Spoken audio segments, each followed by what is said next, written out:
It's ready. So this is 9/16/24.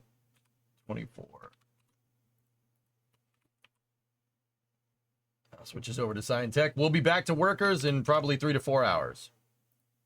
Over on the YouTube stream. Let's do the same thing. Actually, I got an idea. I want to try something with the YouTube stream, guys. You're momentarily going to lose a connection. I'm going to try putting Space News in its own kind of block by stopping and starting the YouTube stream. Can we do Satisfactory after news? Satisfactory is tomorrow. Tomorrow, dude. Yeah.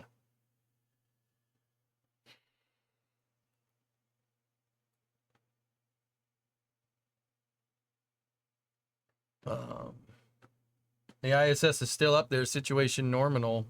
Yep. All right. So I will be right back. Actually, you know what? Let's just change the title and call it a day. Whatever. It's fine.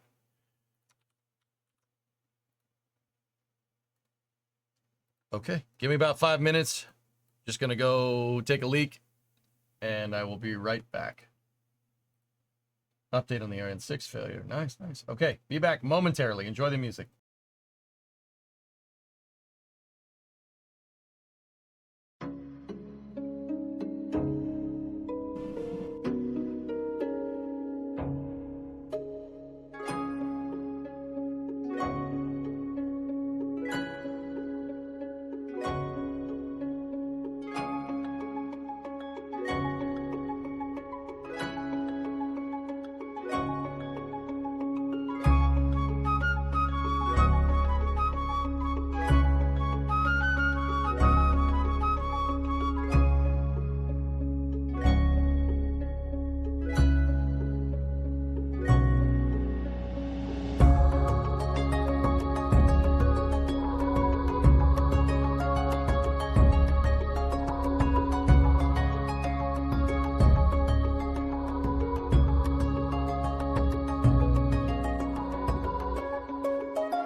right, let's do this. Well, that didn't fade that well.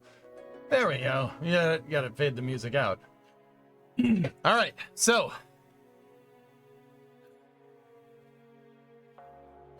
Okay, I'm here. It's time for space news. Hello, is this Manor Lord news? Oh, I mean, we can... No. So what do we got?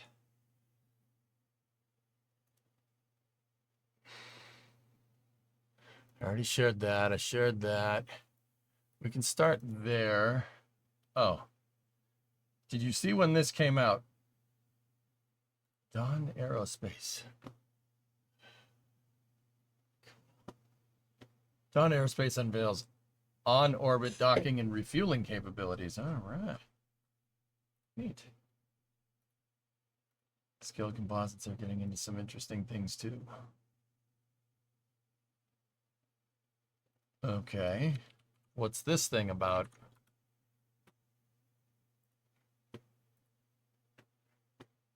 All right, let's see what we got. We'll start space news with some video here. Leveraging Northrop Grumman's digital ecosystem for future aircraft.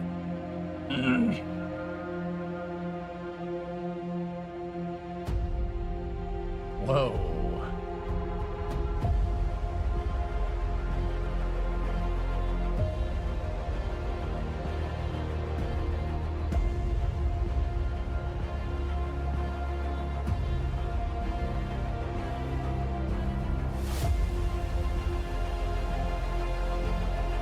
What the heck's this thing about?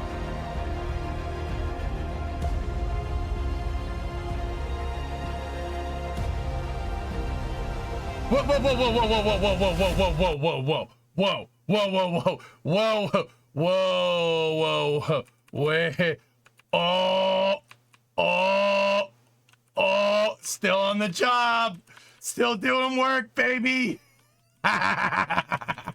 Yeah, all right. It's a bird. All right. Oh, yeah. Hell yeah.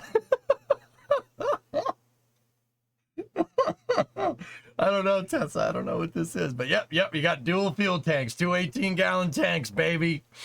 Yes.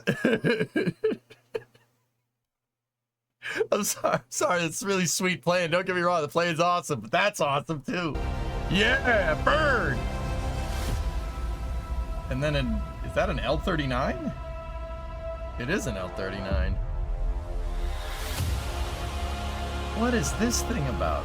That's a collaborative UCAV. They put a pilot in it for testing, but they're also considering making it optionally manned like the B-21. Low observable, cheap as heck.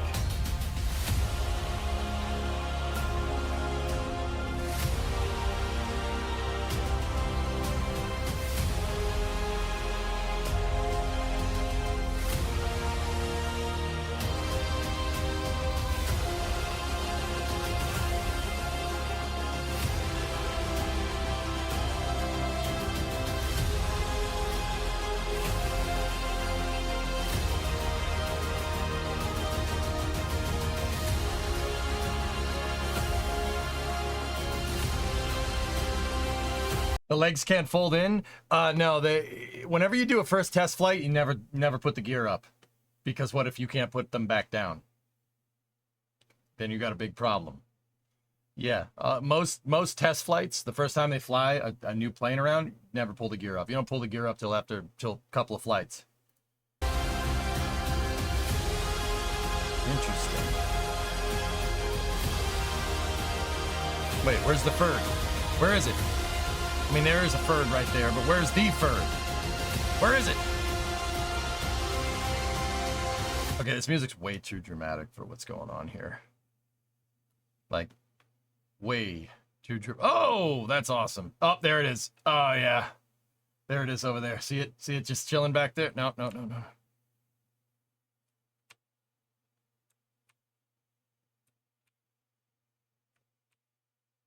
Are those super soakers or is it champagne? That's the test pilot. Oh, yeah. Oh, yeah. That's awesome. That one's still on the job, dude. Are they fire extinguishers? They look like squirt guns to me. And that guy has a fire extinguisher. What the heck? It's got to be a water tank or something. So that's interesting. This is a crewed variant of an normally uncrewed UAV, which is actually super cool. Also, bird. Thing's been on the job for like 30 years. Doesn't care. Still works. Doesn't care. It doesn't care. Still doing its thing. Just like mine. Oh, it's sweet. Can we just... Yeah. Oh, yeah. There's a lot of things going on here that I appreciate. It's supposed to cost the same as 3 Tomahawks. All right. Nice. Low cost, dude. That's super cool. And it's kind of funny that they're using a L-39 right there. They have an L-39 going around with it because that's what an L-39 was made for, except for the unmanned part, but you get the idea. I mean, $3 million for a fighter jet like that, that's super cool. I mean, if it's not anything special, you sell like an export version of that for the civilian market, man. That'd be super sweet. It's got a V-tail, man. That's pretty rad. I can't believe that F-350 is still doing work. I mean, but then again, this is out at Mojave, so as long as you didn't keep it in the sun, this thing will go forever. 5% humidity in the high desert. Nothing rusts. Look at how mint that freaking truck is. So unfair. But then again, I have one from there too, so. And mine doesn't have any rust on it either. I'll take, though, what is rust? 300. That's super cool, though, man. Really neat. Really, really, really cool.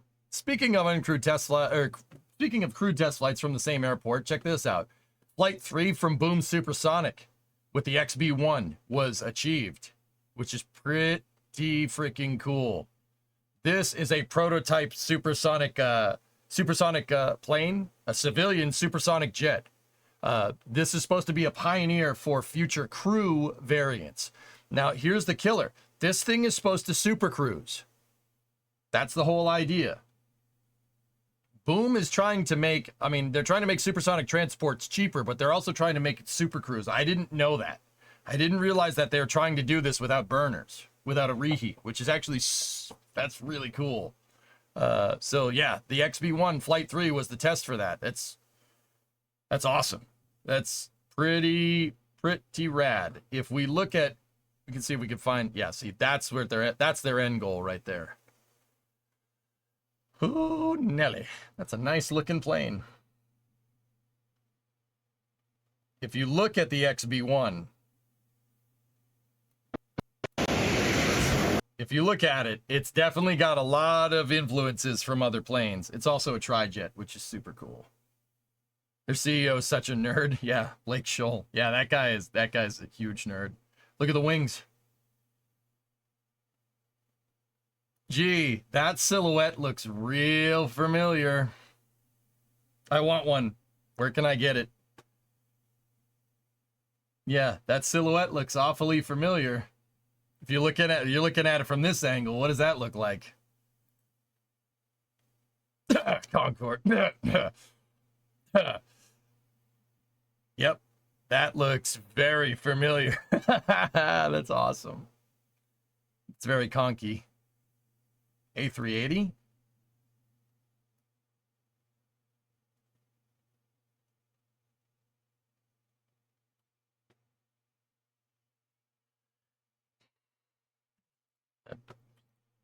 Right.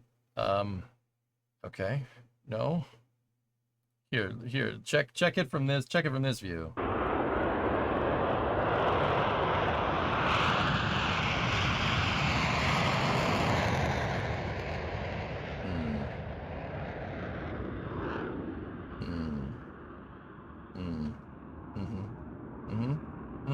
Yeah, that's nice. I like that.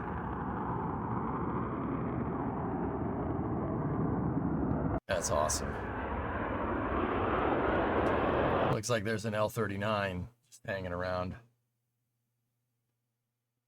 Quite a low angle of attack at slow speed. Yeah, something like that. No, no, no, no, no, no, no, no, no.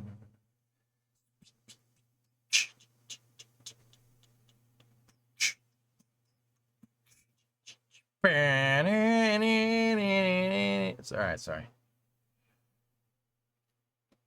Super cool. So yeah, a lot of test flights going out of Mojave lately. That's pretty awesome, dude. Pretty freaking cool. Is the landing gear fixed on that? No. They just don't put it up during the first couple of test flights. You don't put it up. You don't test that. Don't test that right away. Still awesome. So Boom's making some really, really good moves, and then Northrop Grumman looks like they're doing their own thing too. So switching gears a little bit, we have a little bit of an update here from Joseph Aussbacher, who is the guy. He runs the European space program. There's an analysis on Ariane 6's flight, which performed really, really well until they went for a secondary goal with the second stage, and then it decided to not second stage anymore. Let's see. Ariane 6 update related to its inaugural flight. Analysis shows that the third ignition of the auxiliary propulsion unit was shut down correctly by flight software due to one temperature measurement exceeding predefined limits. The ignition preparation sequence will be changed, though, change through updated flight software that is already being tested to apply for coming flights. So, Ariane 6 went to launch, and everything was pretty damn good with the first Ariane 6 launch, and then they went to restart their second stage using their APU, their auxiliary propulsion unit, which is basically it's designed to settle the propellants in the tanks, and it looks like it was shut down correctly by flight software due to one temperature measurement exceeding predefined limit. Overheating thrusters. Okay. Heard this one before. No, that's not the same guy. That's Tessa, the French guy that we looked at last Space News. That's Stéphane Israel. He runs Ariane Space. Joseph Aussbacher is he's like the, what's his job title? The Director General for the European Space Agency. So it's like the NASA administrator for the ESA. He's Bill Nelson's European counterpart, I guess, if we want to call it that. So yeah, that Ariane 6 test that failed stranded the upper stage. The upper stage is still up there. It was supposed to deorbit, but yeah, it basically bricked itself, which is not great. Not great. Not the most ideal thing to happen. But yeah. So that's what's going on with Ariane 6. It's good that it's just thruster temperature. That seems to be a big thing lately. But as we see more newer stuff, you're going to see all these problems crop up. It does happen. So yeah, good stuff, man. Good stuff. The French Bill Nelson. Cough, Starliner. Yeah, right? Jeez. So, what else do we got? Let me look around here. So, here's an interesting one. You guys want to see a real humdinger? This is not necessarily space news, but something that's very interesting that I noticed from an article last week. We didn't get a chance to cover it because I was discussing that National Academy of Sciences paper. Discovery, go at throttle. Yeah, I'll get to Player Stone stuff, Creeper. I was saving that one for later. Give people a second to trickle in and stuff. So check this out. You guys want to see an interesting one? The SLS, and the tweet is still up.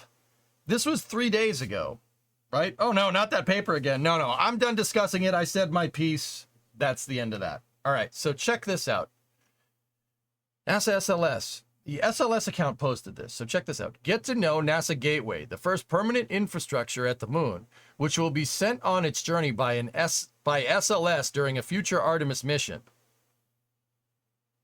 Learn more about the cutting-edge technology that will help power the space station. That is the power and propulsion element, or at least the chassis for it.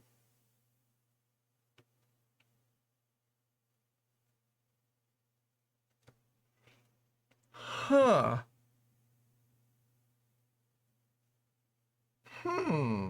I wonder what parts they were referring to. It looks kind of small. You're not seeing the whole picture. Actually, Tessa, there's more of it down there. They I didn't click on this article, but I did show it. I'm interested here. Technicians work diligently to assemble a key power element of the gateway. The power and propulsive element will use the largest rollout solar arrays ever built. Together, about the size of the American football field end zone. Yeah, okay.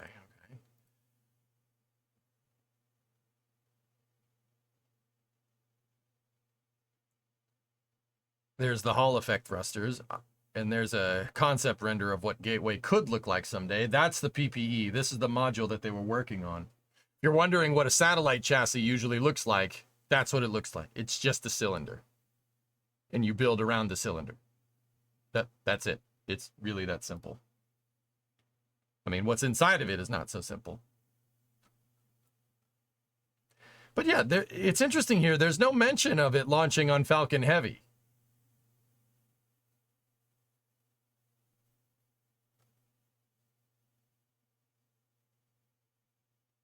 Did I see it? Did I miss it? Let me see.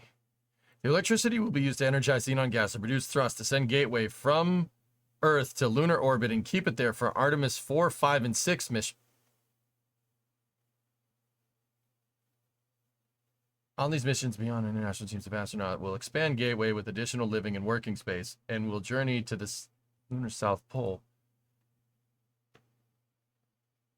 Interesting.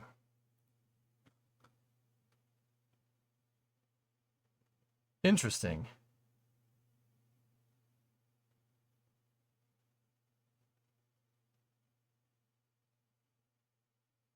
That is not a recent picture, Jim. No way.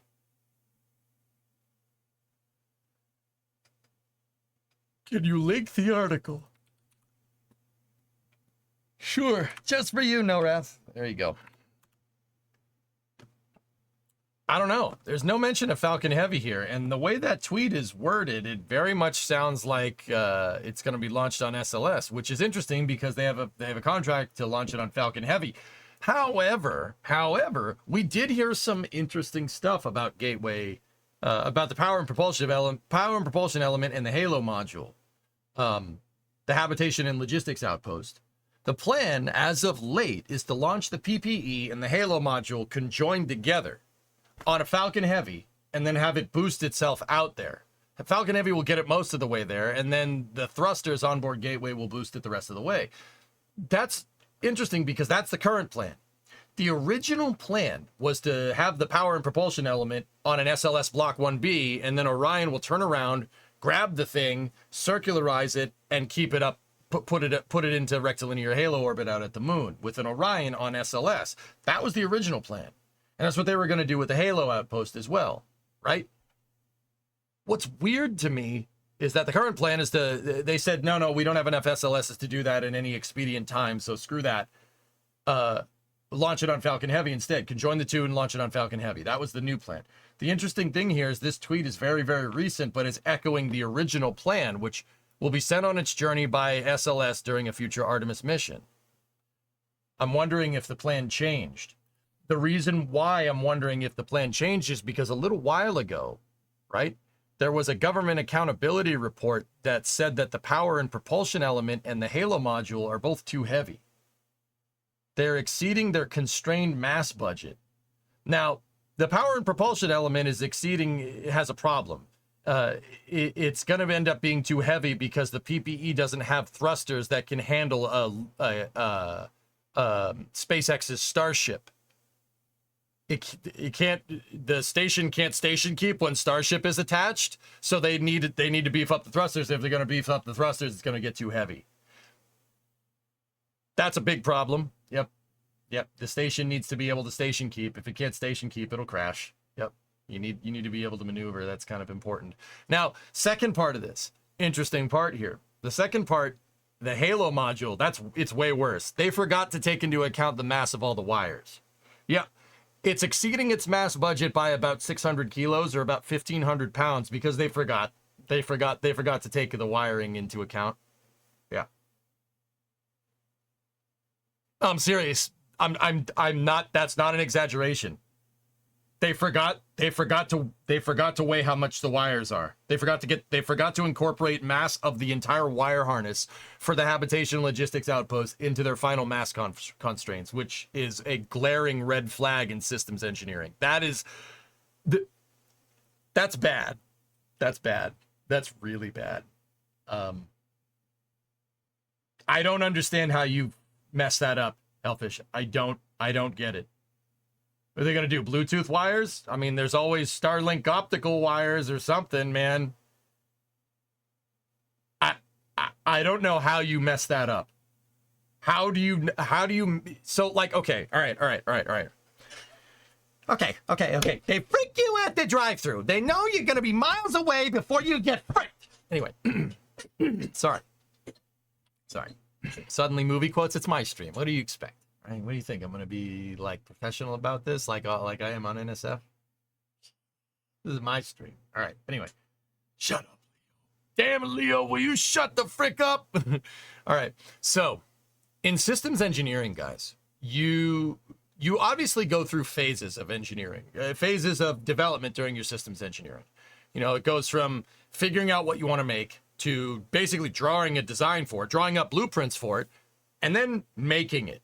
And then deploying it, right? Obviously. So you think up what you want, you draw it out on paper, you build the thing, and then you go from there. Now, don't get me wrong. Nothing is going to go exactly how you think it's going to go because that's how life works, right? So throughout the systems engineering cycle, right? So let's take the habitation and logistics outpost, for instance. Throughout this cycle here, right? When you think up what you want, and then when you draw out the blueprints, you have like, okay, this is how much we think the wiring is going to cost. All right, we have a projection for how much the mass is going to cost. And then as you go to make it, you kind of tally it up as you go. Okay, we're adding this wire. This wire is, let's say it's a heavy wire. It's 10 kilograms, all right? So 22-pound wire, okay, we add that in, and the budget changes, right? It should be tracked as you go. This is a glaring systems engineering flag because let me explain it with like automobiles or something, right? EJ coming up with a car analogy, didn't see that one coming. This would be like designing a car and then forgetting to take into account that you have to put wheels on it. It's like, yep, we designed this car. It can go 200 miles an hour. It can go off on any terrain, whatever. We think it's going to be 2,000 pounds. Okay, where are the wheels? What? Where are the wheels? Yeah, it's a glaring problem. Like, that's not even like, oh, okay, I messed up, some mundane detail. No, missing your mass budget because you forgot to incorporate the wiring is very, very bad. Hey, Bree. Hi. What's up? Nothing. Titan don't want to come say hi, even though he's not acting like it. I don't think he wanted to. I think he's looking out the door. Titan. Titan, come here, buddy. Chat, sir. Hey, come here. Don't eat the napkin. Nope, not about that life. Hey, buddy. Titan, come here, buddy. Hello. Hey, Look, how you it's doing? Daddy. How you doing? How you doing? I feel like whenever I come in and I bring him in here and you turn on dog cam, I feel like the parents in Cow and Chicken where you only saw Oh, yeah? the bottom. Don't eat that! Hey, get that out of your mouth. That's a napkin. Napkins are not edible, dog. All right. Come here. Oh yeah, now you're gonna come over here. Sit. Hi, buddy. How you doing? Oh, hey, sit down. Nope, come on, nope, sit down. Okay, come on up here. Yeah, good boy. How you doing? Give kisses. Oh yeah, give daddy kisses. Hello, how you doing? Hello. He's a good boy. He's a good boy. No, stop eating the napkins. Stop eating the napkins. Stop eating the spicy napkins. That's not food. Spicy paper. Spicy paper. It's not food. He is a very good boy. He's a very good boy. He's a very good boy. Okay. He doesn't want to be in here anymore. All right. Well, then take him outside. That's where he wants to be. He wants to be in nature because he's an animal. Maybe I bring Titan in here because I want to see you. Maybe. And I just use him as an excuse. You could just say that. But it's fun for chat if I call it Titan time because they get to see the doggo. Well, come here. Mwah. How was your endeavor? We're working on it. We took Titan to a place where we take him to walk, but there's a lot of things in this place. We're not going to say where it is. There's a lot of stimuli. So And I'm trying to get him to heal, even though there's a million things going on. But he doesn't even want to take treats. And that's like the only way I know. I'm like, this is how I am meant to train you. And he's like, yeah, but I'm not interested in those right now. So, just trying my best. you're fine. You're doing just fine.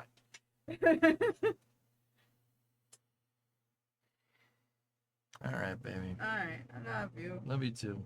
Like, wait, oh.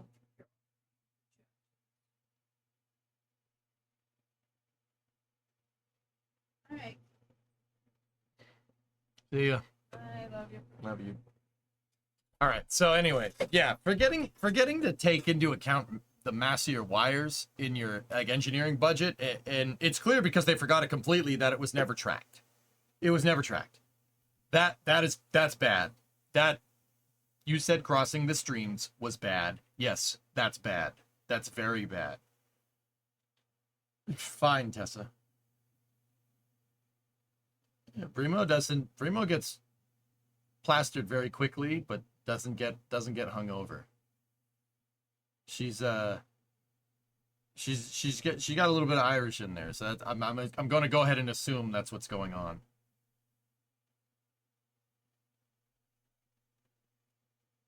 Just think of all the errors that lead to the screw up being completely missed. Yeah, that's not good. I wish I could get a hug from a loved one every day. Yeah, it's nice. I'm not going to sit here and pretend like it's not.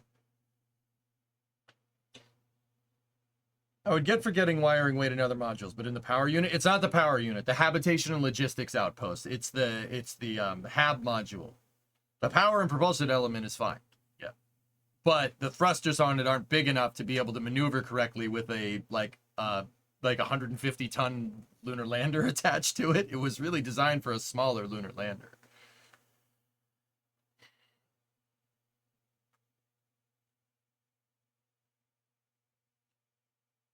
So, see now, like, okay, so where am I going with this? There's some glaring problems happening, and then all of a sudden NASA posts this that, it said which will be sent on a journey by SLS. I'm wondering if that means they're reneging on the contract quietly to launch it on Falcon Heavy and switching them back to SLS. Because two things. The reason why we wanted to put them on Falcon Heavy in the first place is because on Falcon Heavy, it would have gotten done more expediently. The rocket would have been ready by the time the payloads were done. But the payloads are getting delayed anyway because, one, our mission is evolving. Your architecture is evolving mid-development, which is not generally how you do that. And two, you forgot the wiring. So if they're going to be heavier than previously anticipated, right? Then you're probably maybe they're going to go back to SLS. Who knows? I don't know. I'm just not 100% sure why they'd use that terminology right there. But it is something interesting.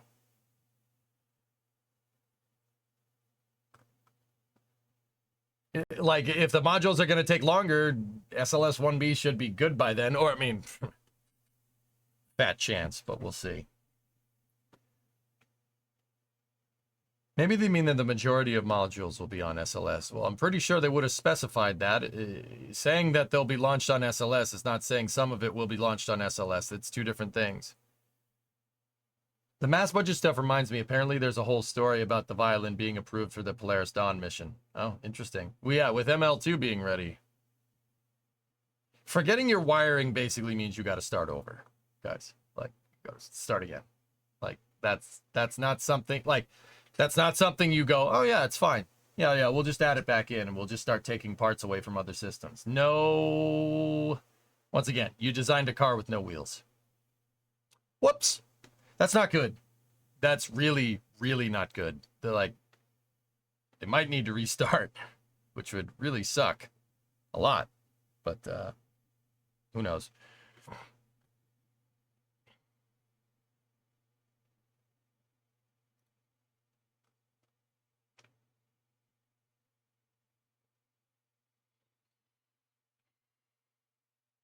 This is, by the way, this is a little bit from their internal year in review at Hermias. It's interesting. Okay. All right, switch it out here real quick. Discovery, go at throttle We're a up. team that, come March, will have built 2 full-scale aircraft vehicles in a year. Pizza King. And we're a team, I'll tell you, we are not there today. We are not there. But we're doing it. We're doing it. Mr. Krabs, we're We build doing our it. own engines. We're a team that builds our own engines. We're a team that learns quickly. We get to hardware, we integrate it, we test it, we iterate. We're a team that, come March, will have built 2 full-scale aircraft vehicles in a year. And we're a team that is shaping how the Department of Defense thinks about hypersonic aircraft. So we're not there yet, but we're doing it. We're doing it. We are building a team capable of pushing the frontier beyond what a legend did 50 years ago. We're building a team to meet a moment. And I want to talk about that moment for a second. So, Kelly Johnson will not always keep us out of World War III. Some of that responsibility today sits on our shoulders. Now, the world that we live in, the tension levels are about as high as they've been as far as most people can remember, maybe since the Cold War. We've got 2 major wars going on, Ukraine and Israel, not to mention our nation's greatest strategic competition in China, and specifically the Chinese Communist Party. Now, I'll be very clear. Make no mistake that we are in a global techno-economic competition between democratic and authoritarian ways of life. And we in this room have a role to play in that. The unprecedented capabilities that we're building with hypersonic aircraft, especially Dark Horse, are going to play a pivotal role in deterring aggression and helping us maintain the freedom and liberty that we all have come to live and enjoy. We are a defense company. We always have been. But we're driving through that as we work to accelerate the world. So that is why what we're doing here at Hermias is special. It is massively impactful, urgently needed. Thank you, someone was listening. It is urgently needed, and it is incredibly hard. But that is what we signed up for, and that is what we will deliver. So let's go fly.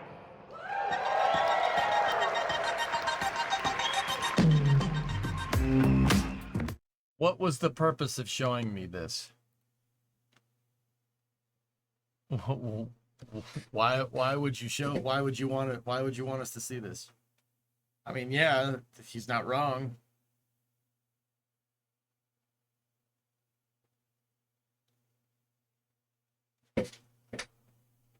The stuff they're gunning for. They're looking for Mach 3.2.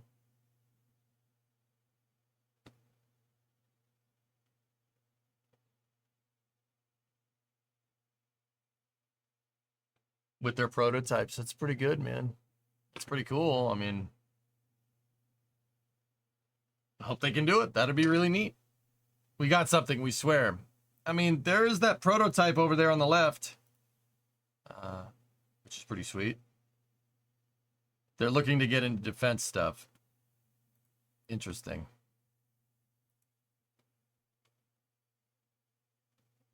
We'll see. We'll see how that pans out. I saw a lot of computer graphics. A lot of computer graphics there.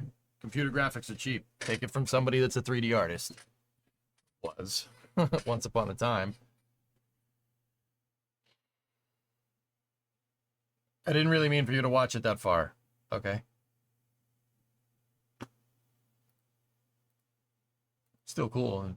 Really awesome picture of Kelly Johnson in the background there.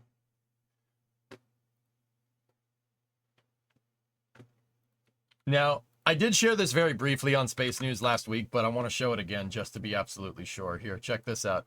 Dave Limp posted another picture of Newglen's, and they have a name for their... Apparently, they have a name for their first stage, for GS1, Flight 1.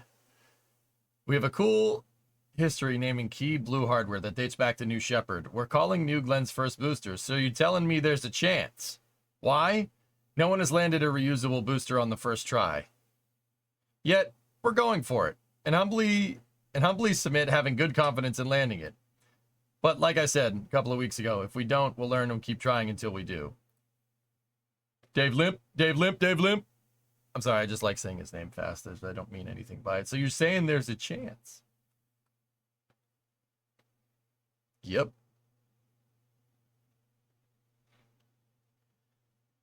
Dave Limp.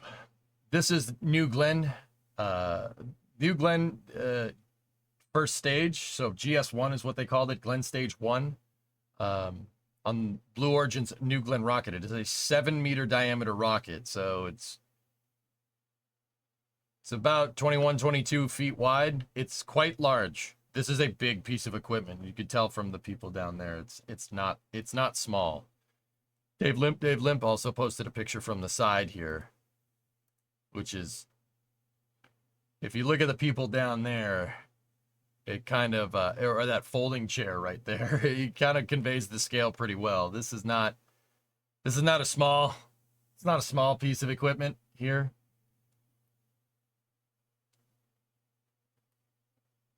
Yeah, this is great.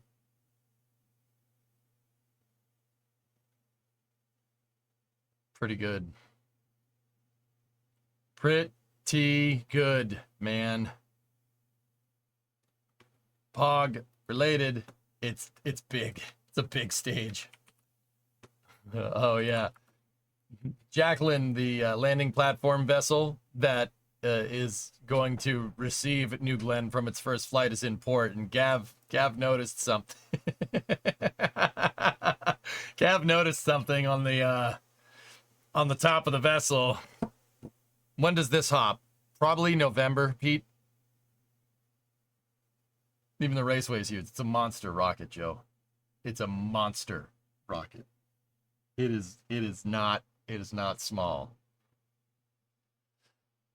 Use what works. It looks like there's a Starlink on the vessel, which is kind of funny.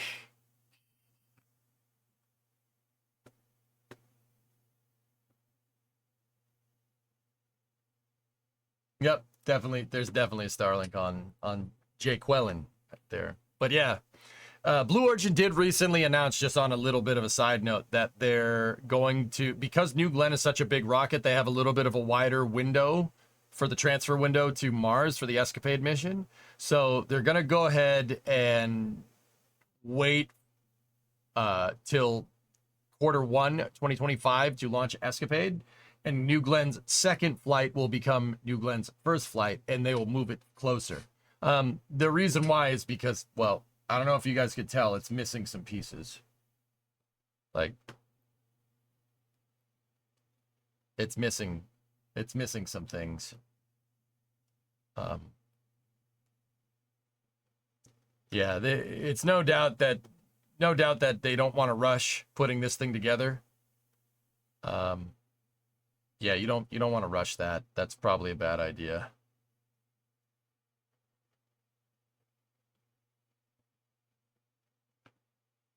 Trevor has a new movie to watch. He did not get the reference on the Polaris Dawn seats on return.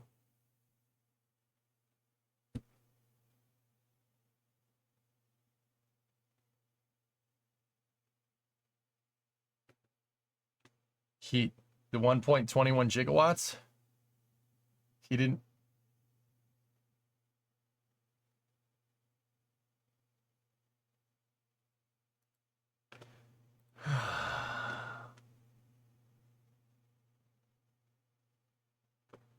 From the Blue Origin Post, it sounded like it was a NASA decision to delay.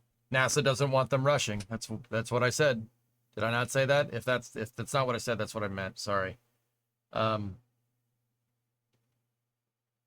Trevor didn't get the 1.21 gigawatts. Boy.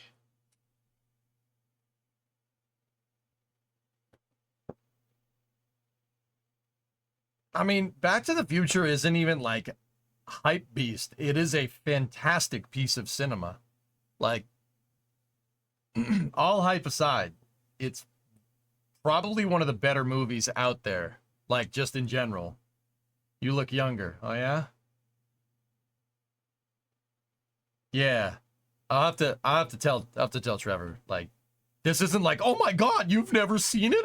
No, this is like, dude, not seeing Back to the Future is like being a movie buff and not seeing like Casablanca or something. Like, maybe not today, maybe not tomorrow. Like that, every person that likes movies has watched that movie, right? Or like The Godfather or something, if you want to be more recent. Casablanca's from 1939. Or like 2001 or something. Like these are, that is just, like, that's a movie you need to watch if you like, just like good cinema. You've never seen Back to the Future. Damn, dude.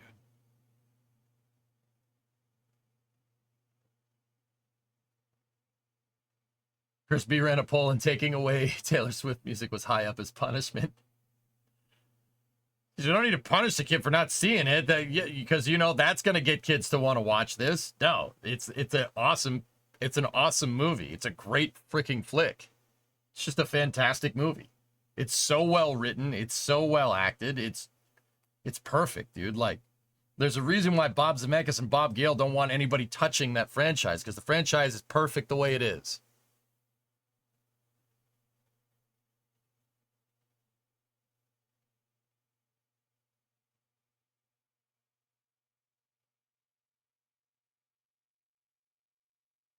It, like, Back to the Future is just an amazing movie. Like, that's it. It's just, that's really where it ends.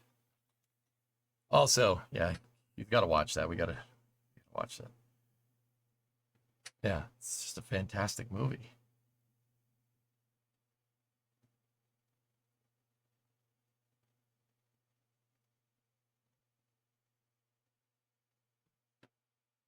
Alan Silvestri is the man that composed Back to the Future.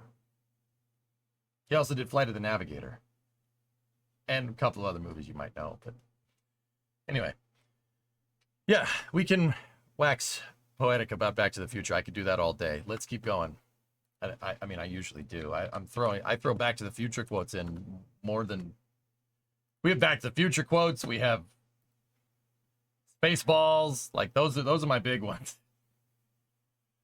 Anyway, so we have an update from Jared Isaacman, who just got back.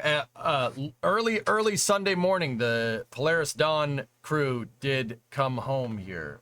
We have a pretty lengthy update from him that I thought you guys would probably want to see.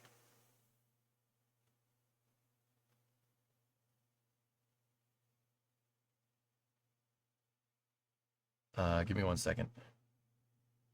I want to see if we got some nice footage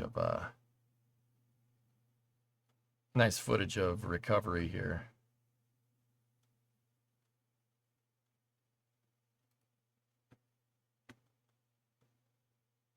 Yeah, here, check this out. This was footage from early Sunday. This is the crew coming off Dragon Resilience here.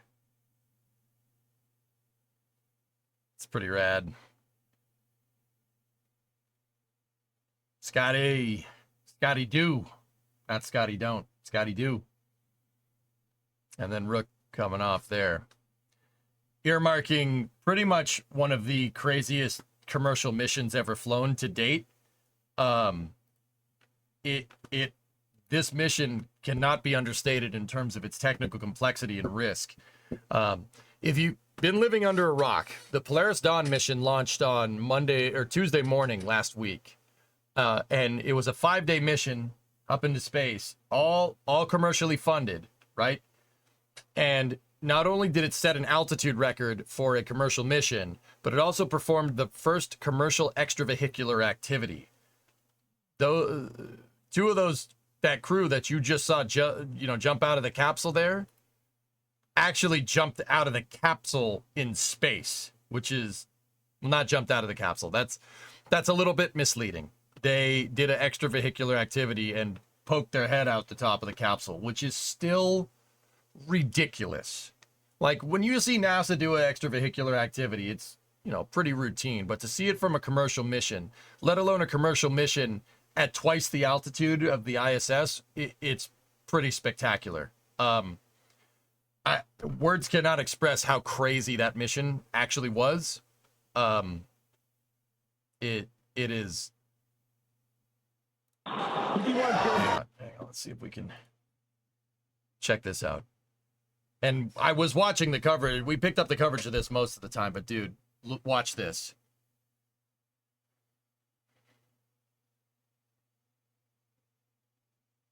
They're testing SpaceX's brand new extravehicular activity suits. This is a point of view from Rook, from Jared Isaacman, going out the capsule here. Watch this. If you're a space fan and this doesn't give you goosebumps, that's a little concerning.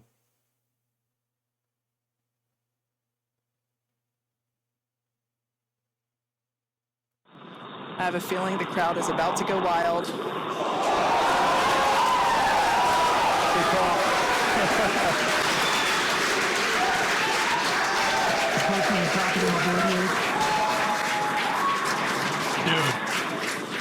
Dude. There's SpaceX. Back at home, we all have a lot of work to do, but from here, Earth sure looks like a perfect world.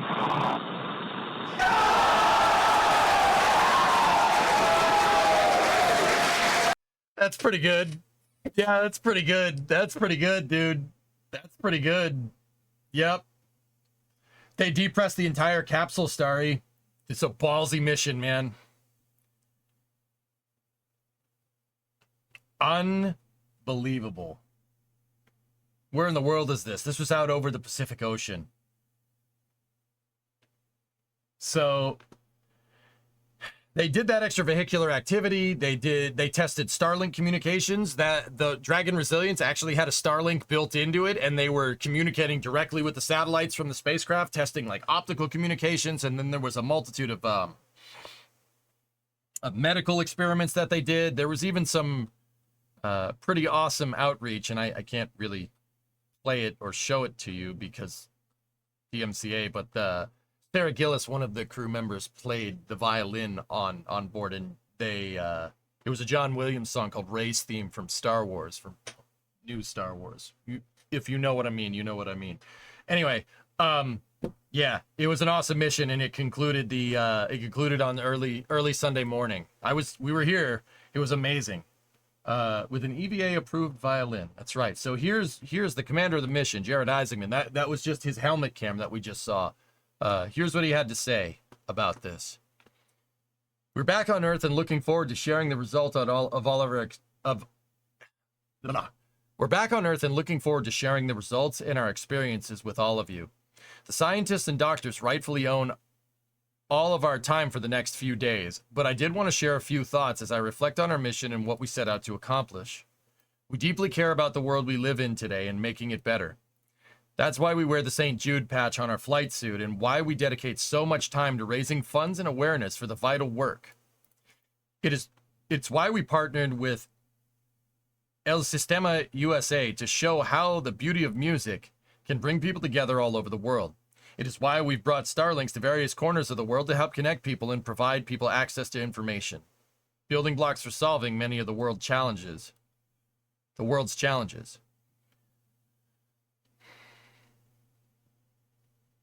As we work to address today's problems, we must also look to the future. It's always Monday. Give me a second. As we work to address today's problems, we must also look to the future we want our children to grow up in. As a crew, we've always believed in humanity's destiny among the stars, a belief that's only been reinforced by our recent journey. We had very specific mission objectives, some familiar from the past, but in many ways, they were different today. We took our spaceship further than any human has gone since the last Apollo mission over 50 years ago. And along the way, 2 of our crewmates became the women who have journeyed the furthest from the planet. Now, if we've been there before, why is it significant? Better question might be, why haven't we gone back? It's not easy to travel that far into space. It requires immense energy to send a human-rated spaceship to such a height. And if a rapid deorbit is required, dissipating that energy is not easy. The environment is harsh, with the increased radiation, more micrometeoroid debris, and no nearby safe havens in case of trouble. We went there to study the radiation environment, gather data on its impact on systems and human health, and to explore areas we know less about, where we can learn new problem-solving methods that will help in future missions. Records are meant to be broken. We are so excited for Artemis to take us all to even greater heights. We conducted an extravehicular activity, a spacewalk, and tested a new generation of spacesuit. There have been over 300 spacewalks in the 60-year history of human spaceflight, the most famous being those of the Apollo moonwalkers. By any standard, what we did was basic in comparison. The difference is that those spacewalks were conducted by government agencies, NASA, ESA, Roscosmos, the CNSA, so Chinese taikonauts, with the full backing of their nation's resources. In the future, tens of thousands of people will be working in space on multiple space stations, lunar bases, and Mars outposts, and not all of them will be government astronauts. Space belongs to everyone, and it's essential that both commercial and government efforts work together to make that future a reality. It is critical for the commercial industry to have Nice. It is critical for the commercial industry to have the tools and experience for spacewalk operations, and the suit we tested is just the first step in our journey. By opening up new frontiers, we're building a future for all humanity, not just a select few. Along the way, we've learned a lot about the technical disciplines related to extravehicular activity operations, which will only accelerate the iterative design process that SpaceX executes so masterfully. I will personally treasure the experience my crew and I shared, but I am most excited about future generations of the suit and where they might be used someday. We tested a new laser-based Starlink communication. We tested new laser-based Starlink communications, using it primarily as an alternative communication pathway to mission control, but also to put together a very special moment. My crewmate, Sarah Gill, is playing the violin in space. This wasn't about being the first at something, but about showing the world a different perspective through the power of music. To maybe think a bit less about the differences that dominate daily discourse and a bit more about our shared humanity and what we can achieve through some measure of unity.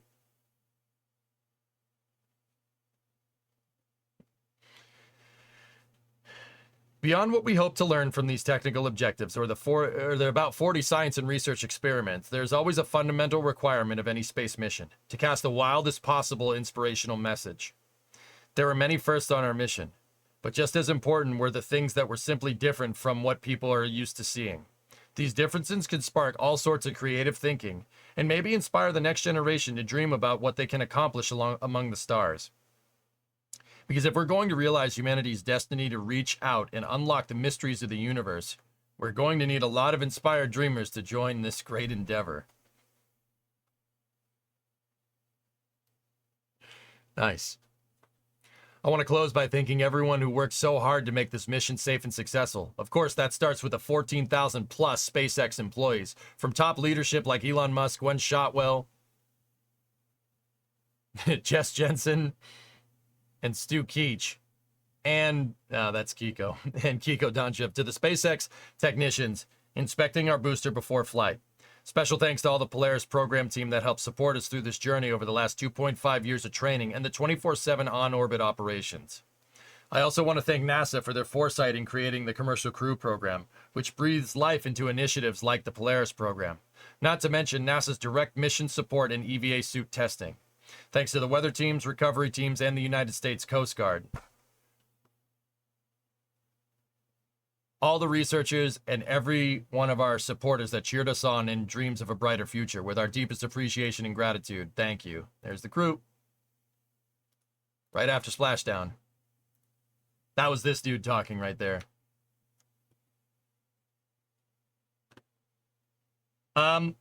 Is it safe to say that Jared Isaacman is a national treasure and must be protected at all costs at this point? Or are we at that point? I think we're at that point. I think we're at that point. Yeah, yeah. This man must be protected at all costs. Yeah. What a good dude. That's very, very classy choice of words. I appreciate that a lot. Yeah. He's a good man. Use him as a role model. You won't lose.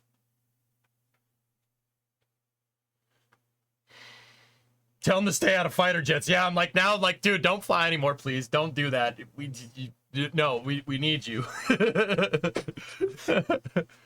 If you ever wanted a role model, if you're younger and you're watching this stream, you ever want a role model, that guy's a good role model.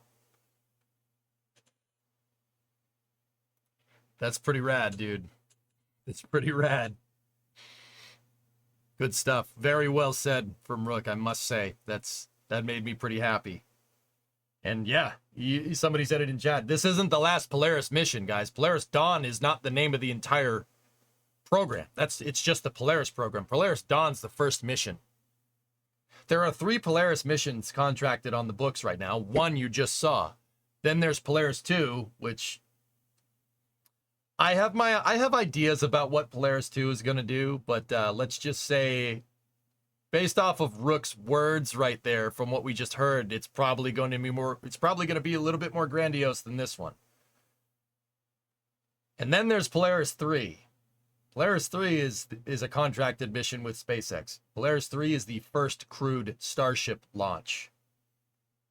Polaris 3 is the STS-1 of Starship missions, which is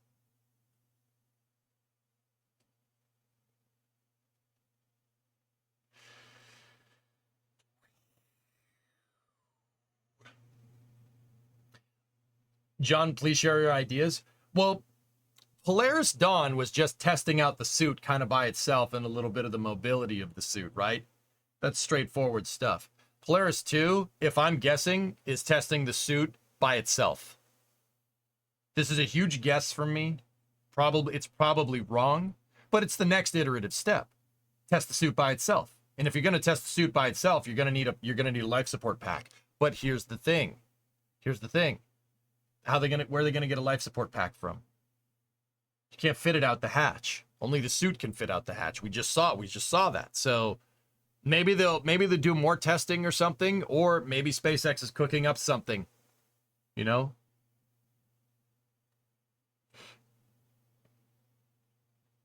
Dragon to Starship docking? Dude, wouldn't that be something?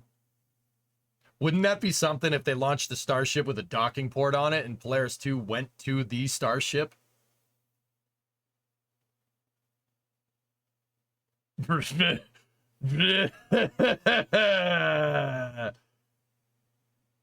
that be something? Dude, we're on the, like I said, man, I talked about it in kind of a negative light last week, but we're, SpaceX is on the cusp of something insane. They're about to have a ridiculous capability. And you know what? It would kind of suck if that ridiculous capability gets used as a reason to dump NASA. That would kind of suck a lot. I've talked about that very well, but also that capability is freaking sweet.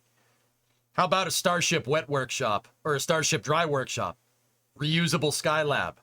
Send Starship up uncrewed, dock a Dragon to it, go inside. Discovery, go at throttle. Send the Dragon home and then send the Starship home. Reusable Skylab, man.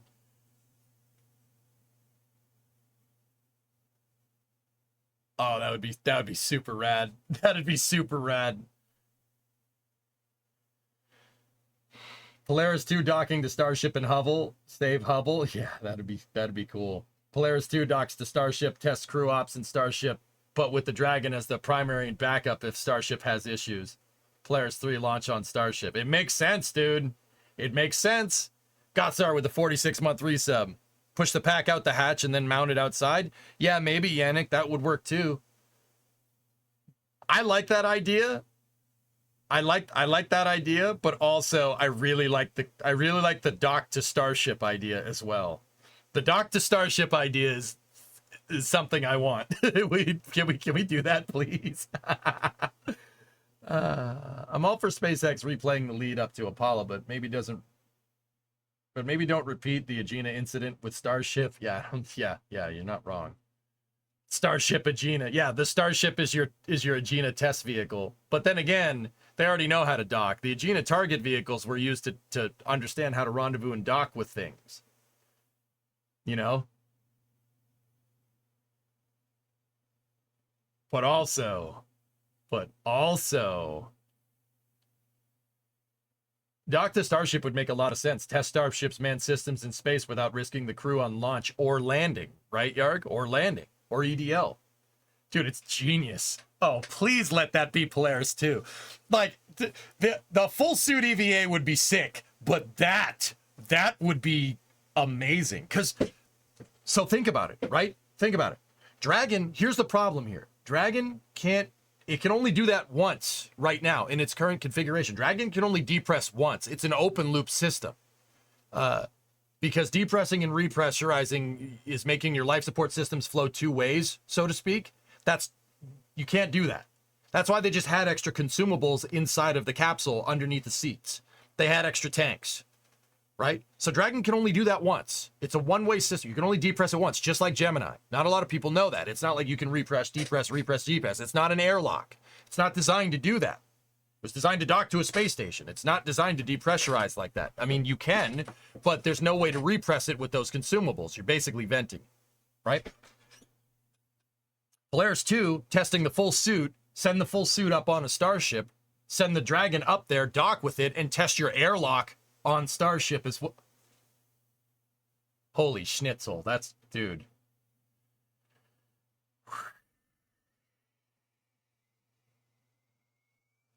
So you don't have to worry about depressurizing Dragon. And then you don't have to worry about getting the suit out the hole either. Oh, how sick would that actually be? Oh, man. How sick would that actually be? They should hire us to plan this. They should hire us to plan this, man. Oh, my goodness.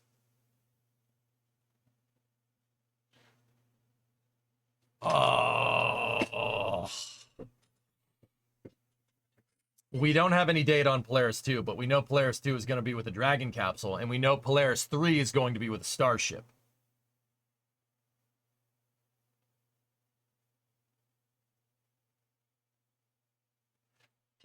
Here's the thing. All right. We probably shouldn't do this. But, okay, so look.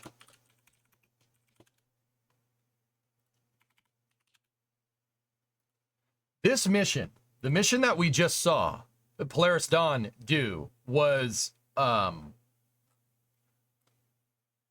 it was kind of an analog for Gemini 11. Gemini 11 basically did the same thing and almost went to the exact same orbit. See? So 185 by 854 or 300 by 1300. It was pretty damn close. Dick Gordon and Pete Conrad flew this mission. I mean, they didn't do that, but... So that's the Agena target vehicle right there. I saw some people asking, what the heck is an Agena?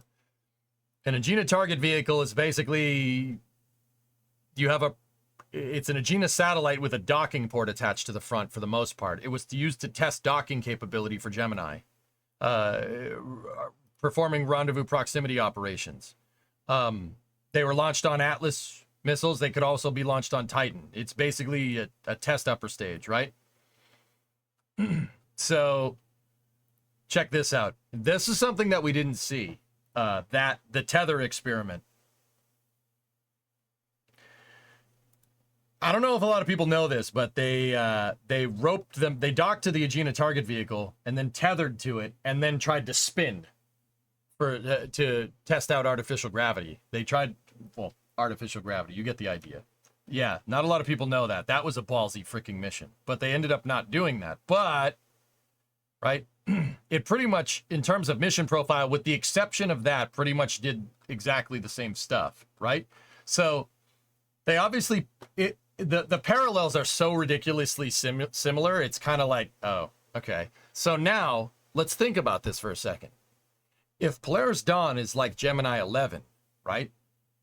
So what are the other Gemini missions? what did the other ones do?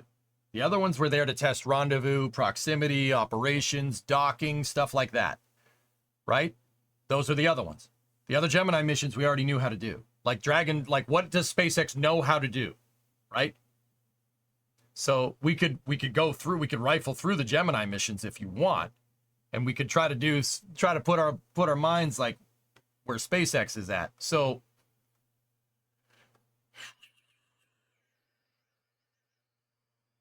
let's look. Missions. Gemini 3, Gus Grissom and John Young was the first crewed Gemini mission, first multi-crewed US mission, and the first crewed spacecrafts to use thrusters to change its orbit. So that was testing RCS and multi-crews. So probably not going to see one like that.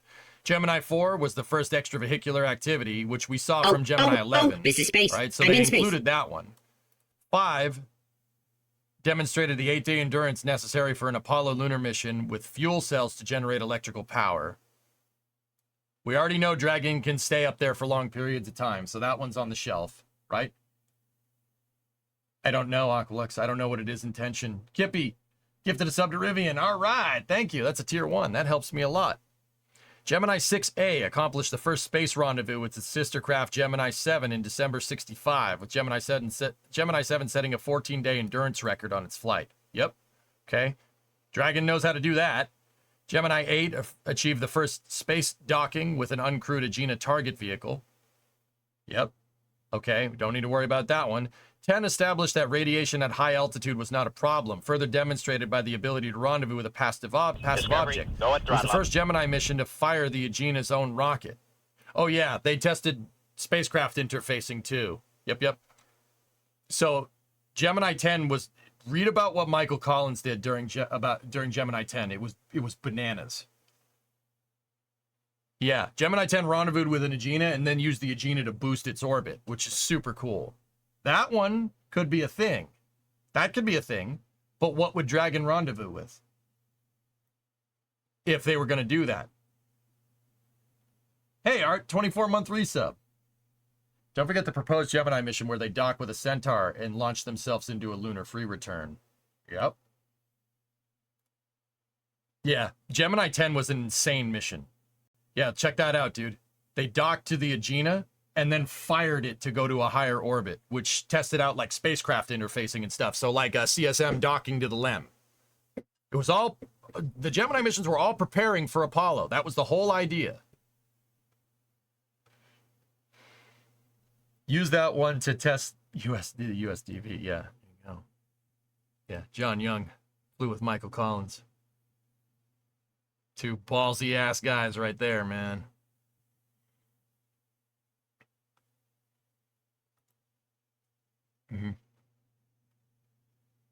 So Gemini 11, there you go. Gemini 12 became the first space traveler to prove that useful EVA work could be done outside a spacecraft without life-threatening exhaustion, due to newly implemented footholds, handholds, and scheduled rest periods. Yeah, when they did EVAs with Gemini, they sent them out with a compressed air gun for your maneuvering, for your RCS. Compressed air gun and then a nitrox hose. That's it. Yep. Shoot in the direction you want. Shoot in the opposite direction you want to go. Yeah. That's what I mean when I said Gemini missions were nuts. Oh yeah. See it, dude? It's right there. The compressed air gun. Just all right, like Wally with the fire extinguisher. Same idea. Gemini 12 would be the Polaris 2 if NASA allowed them to service Hubble. I agree. I think we should look towards Gemini 12, right? This one. What up, dude? What a shot.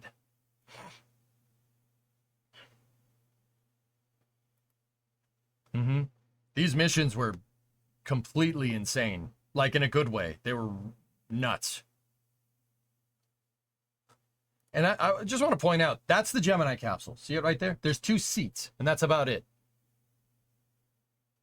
One of the missions, they stayed 14 days in that.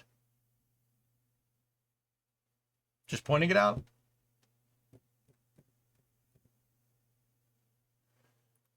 There's not a lot of space in that capsule, if anybody's ever seen the interior of a Gemini.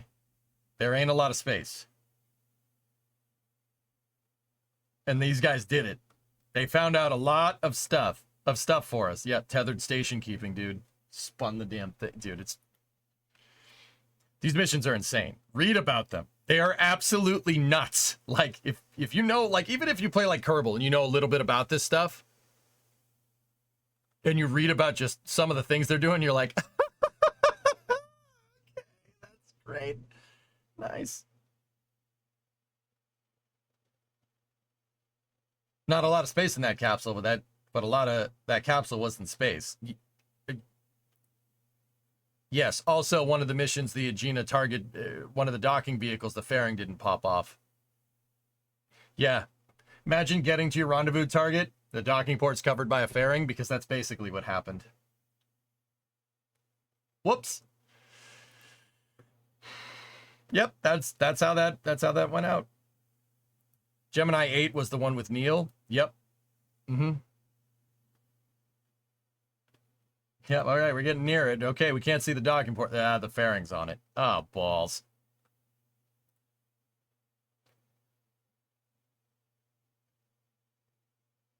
Yep, these missions are crazy. So, I mean, maybe Gemini 12, right, for the Polaris 2 mission.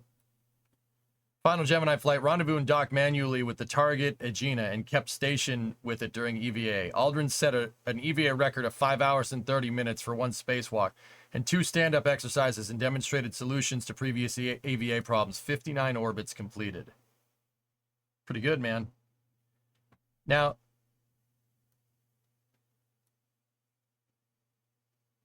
maybe Polaris 2 is going to do a manual docking. The question is, what is it going to do a manual dock with? What's it going to do a manual dock with? Maybe another Drat?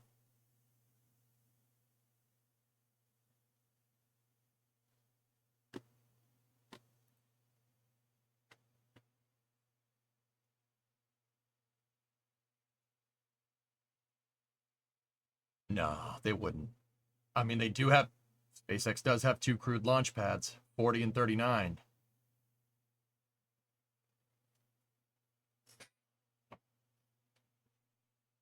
That also would be really cool. That also would be really neat. That would be really neat. But then again, wouldn't you...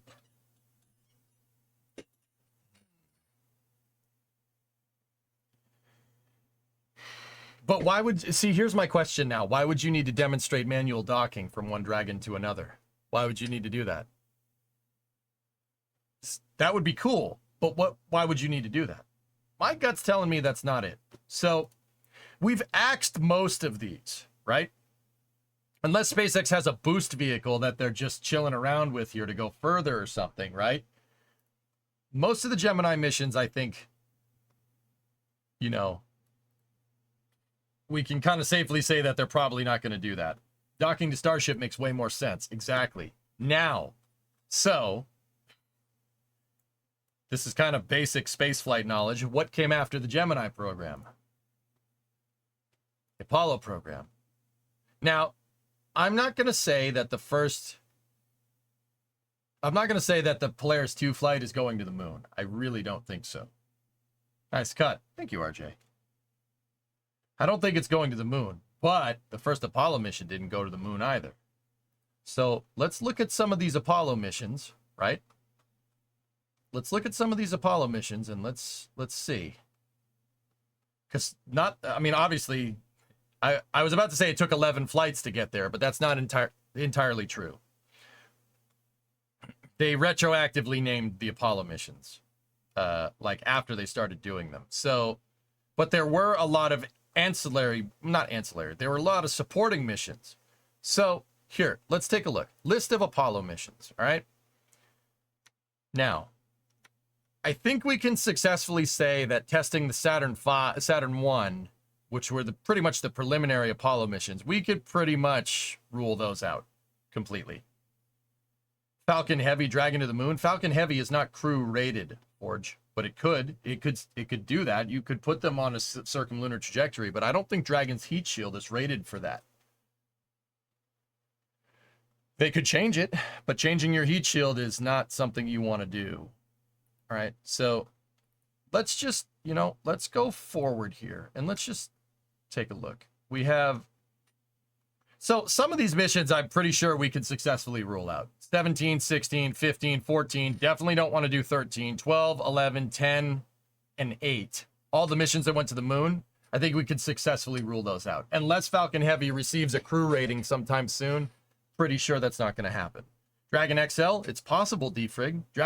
Is Dragon XL still on the books? I have no idea, Bill. I have no clue. But yeah, we'll see. So what does that leave? Apollo 9, Apollo 7. So 7 was the first test of the Block 2 command service module. Maybe they have a Block 2 Dragon 2 or something that has a better life support system, or like recyclable life support systems. What's Apollo 6? Apollo 6 was the second flight of the Saturn V. Nope. 5, Earth orbit flight testing of the lunar module. Launched on a Saturn 1B, demonstrated ascent and descent propulsion. Human rated the lunar module.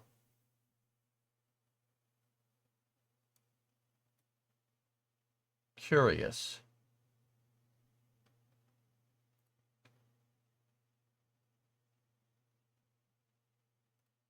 Nice, Forge. Dragon XL is still alive. They got a couple million to develop a big toilet on it. I wonder about what your favorite suit would be. If you were able to wear one for purely cosmetic reasons with all the updated technology stuff into it. The shuttle, pumpkin suit. So obviously not Apollo 1. That was not good. Apollo 4 was the first test flight of the Saturn V. Apollo 6, no, definitely not. Those are Saturn V test flights. What about 5? So it's not 7. It's definitely not 8. What about 9? Apollo 5 and Apollo 9 are interesting here. Because Apollo 9 was the human rating certification for the lunar module. Nobody flew on it, right? It launched on a Saturn 1B. Right? Apollo 9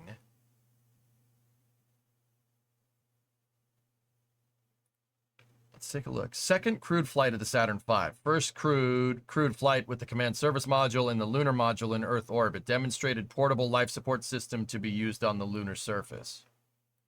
Apollo 9 had an EVA. The CSM, the Saturn V put the LEM and the CSM into a parking orbit, basically like they were going to do during the Apollo missions, right? Or like they did during the Apollo missions, but instead they didn't do a translunar injection burn. They didn't do that. They just messed around with it in low Earth orbit, and you could see Dave Scott right there doing an EVA back and forth. So here's the thing. I think Polaris 2 is something like either Apollo 5 or Apollo 9. Now, and once again, I'm not necessarily sure we should be doing this because we might be a little hasty, but yeah, it's actually clear that other people, this is a crappy Photoshop, but Polaris Day, Dragon Resilience on final approach with its rendezvous with Starship Lonely Mountain. Commander Jared Isaacman and his crew will dock to Starship for their upcoming 30-day stay. This will be the first on-orbit habitat for a test of a Starship. That seemingly seems a lot more like what we're talking about here. Because if you look at Apollo 5, Apollo 9, those were low Earth orbit tests of the systems that you're going to use in the future. So maybe...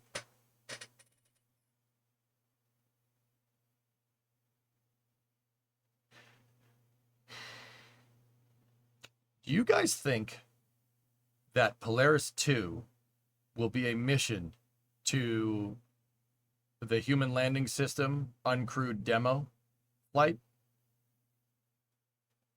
Think about it. So SpaceX is contracted for, 3 missions with the Starship landing system for the Artemis program. The first one is an uncrewed flight test. Just demonstrate that the lander can get out there and land on the moon. The second one is Artemis 3, right? First moon landing. And then the third one after that is just another moon landing after. It might be Artemis 4, if I remember correctly. So they have 3 flights. That first flight is going to have to, it's going to have to be parked in low Earth orbit while it refuels.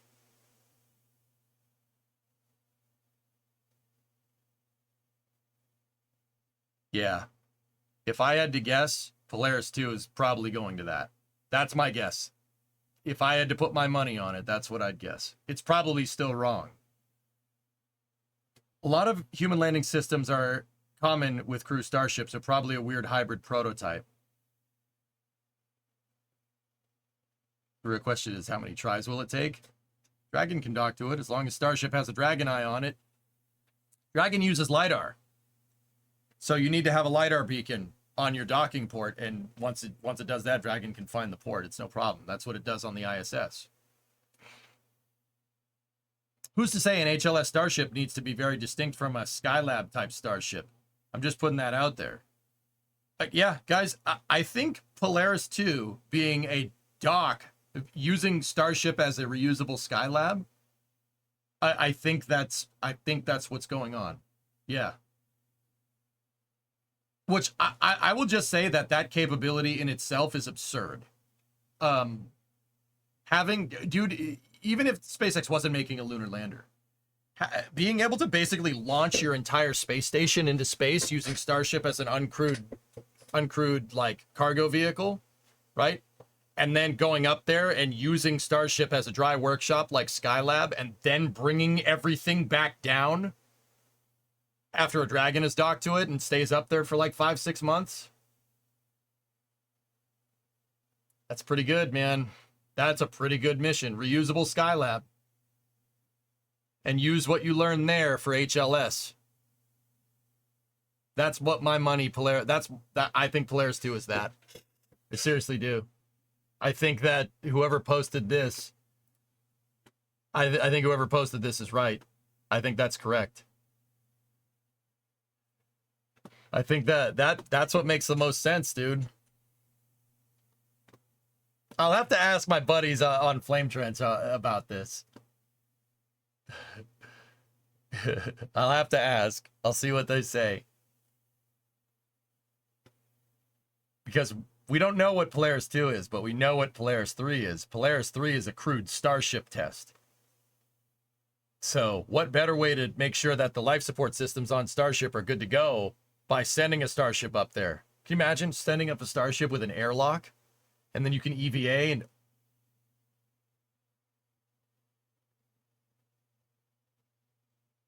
I want it. I want it. I want it. I want it a lot. It's going to be a saga. Polaris Dawn 2, Polaris 2 Dawn, Polaris Dawn, Brownsville Drift, Polaris Dawn, Polaris 3. Yeah, okay. Polaris Dawn was the name of the first mission. That's the first mission. So Polaris 1. And then Polaris 2, and then Polaris 3. Polaris Hubble, let's go. Yeah, NASA doesn't want that to happen, Hokie.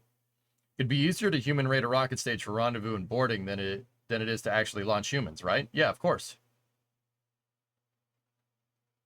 I need it. Dude, I think that's what's going to happen. I think SpaceX is going to send up a Starship with a docking port.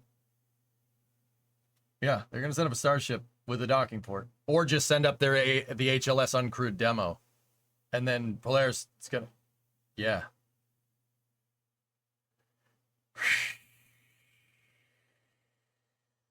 Maybe Polaris 2 is Polaris Day and Polaris 3 is Polaris Dusk. Maybe. I don't know.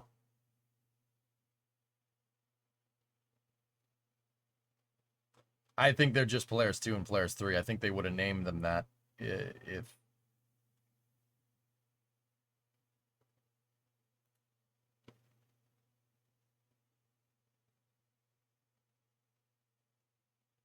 Dude, I think that's what they're going to do. It's wild, and it's a little bit out there, but I think that's what they're going to do. The more I think about it, the more we talk about it, the more I'm like, yeah, that's what makes the most sense. You send up Starship with an airlock, right? Polaris 2 docks to the Starship, right? The suits are already on board, right? And this isn't maybe not an HLS, right? The suits are already on board, right? The EVA suits with packs and an airlock.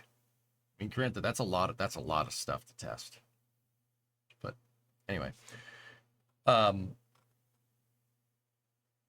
Dragon goes up there. They do a full EVA, right? Dragon crew stays up there for a little while, tests out the systems, tests out the life support systems and the airlock on Starship, right? They get into a Dragon capsule, they leave, and then they bring the Starship back down.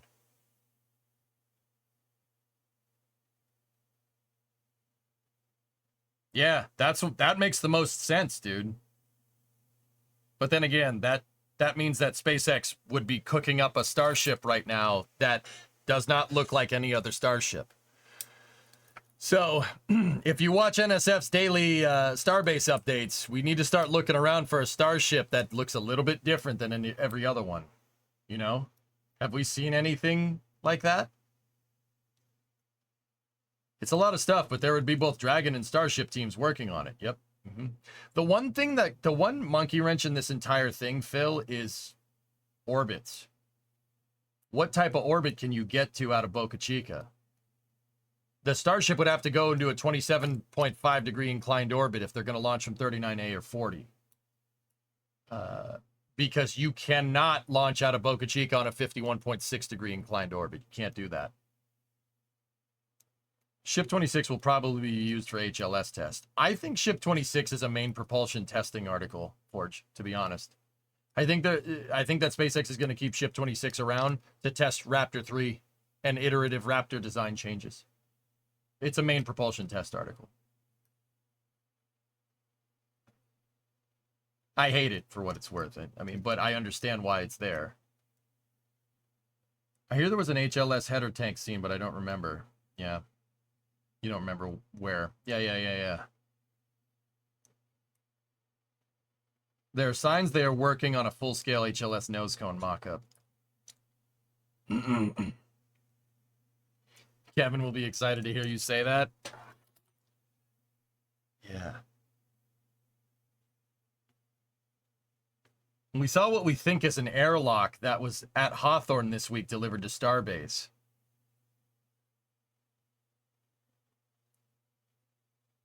I would say that that's a critical piece to the puzzle here for Polaris 2.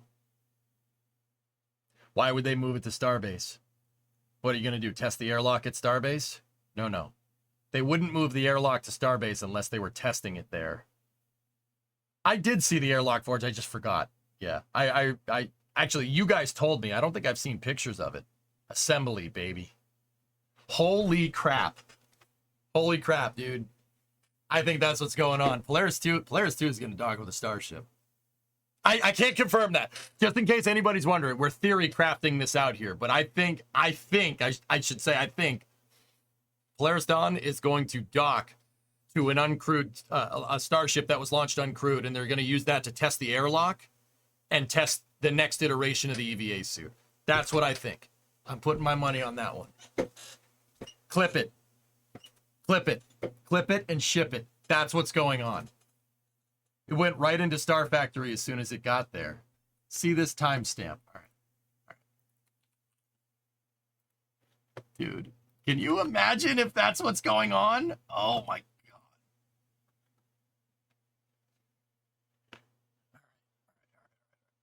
Appears to be the HLS airlock prototype that was previously at SpaceX's headquarters in Hawthorne, California. It's not yet clear what SpaceX's plan is for this hardware, but it could be that they'll integrate it with a ship nose cone and payload section for testing.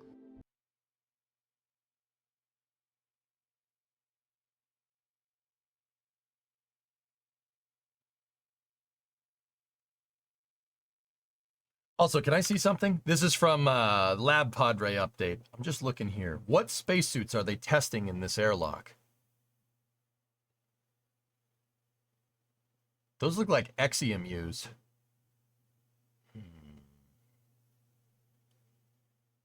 They're Axiom suits? Yeah. Yep.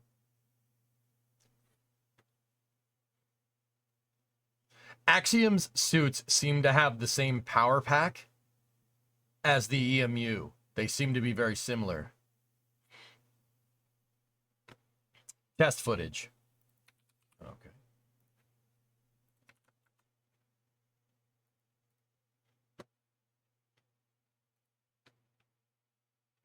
Yeah, this was from June of this year.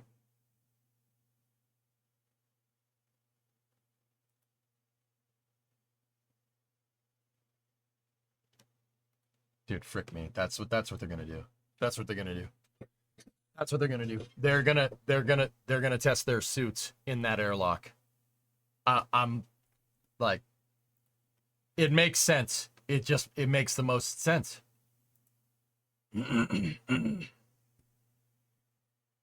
Yeah, Skeleton, I see it. I see it. I see it. And they shipped this thing. They shipped it. California. It's not yet clear. They shipped it.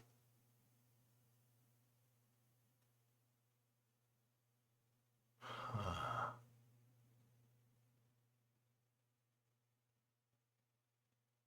I understand correctly, Dragon can have an undocking port or an EVA hatch. Can they dock with a Starship and EVA out another hatch?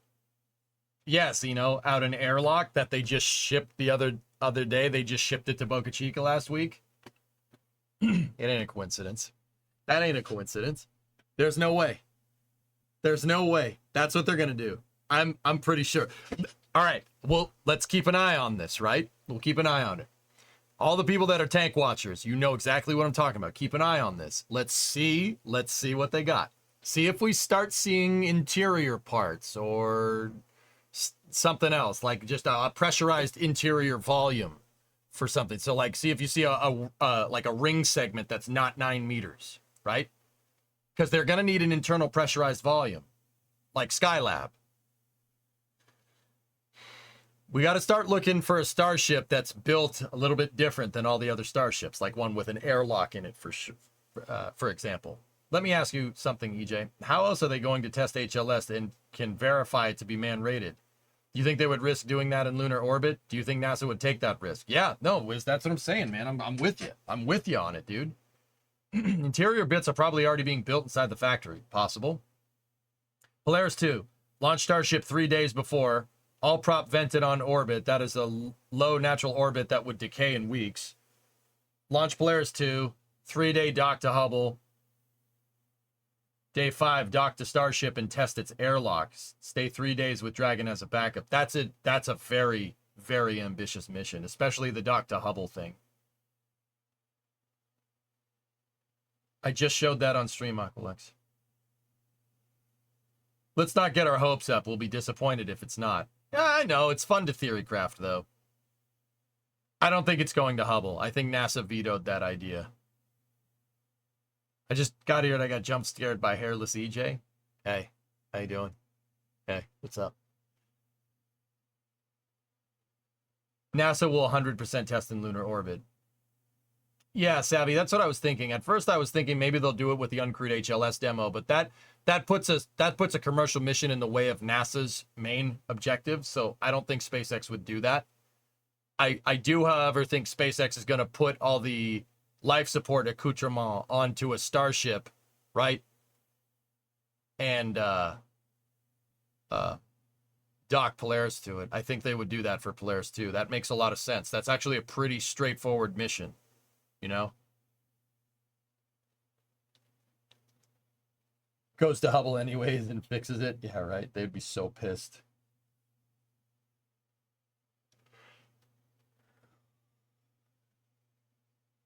I got too close to the flame trench. Yep. What if Polaris 2 Starship doesn't launch from Starbase? Yeah, I don't know.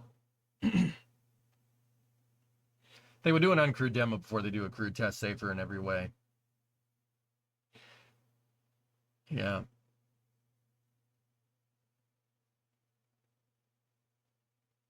What's the reasoning behind NASA vetoing it? The risk involved? The risk involved there, it's, yeah, if they break the satellite, then it's done. NASA deemed it less risky to operate it off of 2 out of 3 gyros and put the secondary gyro, the now secondary gyro, in low power mode.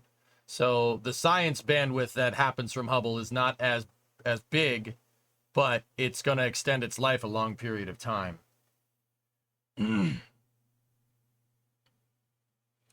You feel for Tim with your moon canceled, fly him on Polaris 3. Maybe.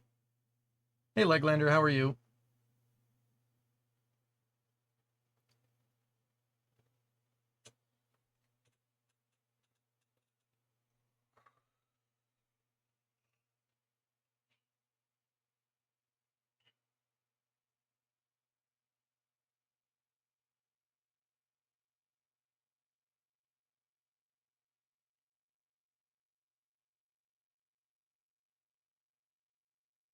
You can't go to Hubble without it going into safe mode, so it's not trying to point it. It's not trying to point at different stars while you're trying to fix it. I'm not sure what you mean, Astral, but yeah. Wasn't NASA similarly extremely cautious during STS-125? Yeah, those Hubble servicing missions were ballsy, dude. They were very, very dangerous. Hey, Pi, what's going on?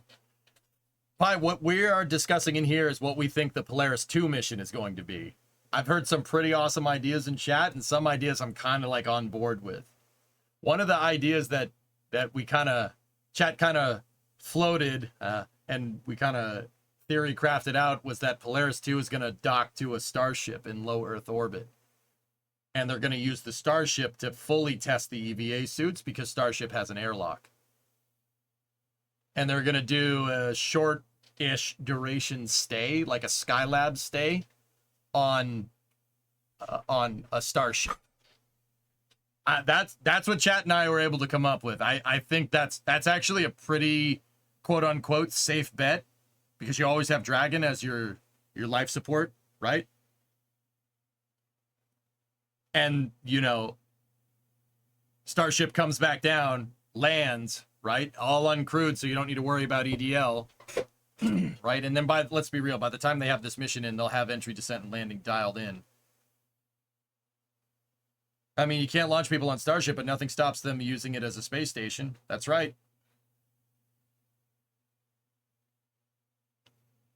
And, you know, Pi, and everybody else, we were saying, I said, like, okay, if that's the case, you'd probably start seeing some parts that you don't normally see around Starbase being moved around.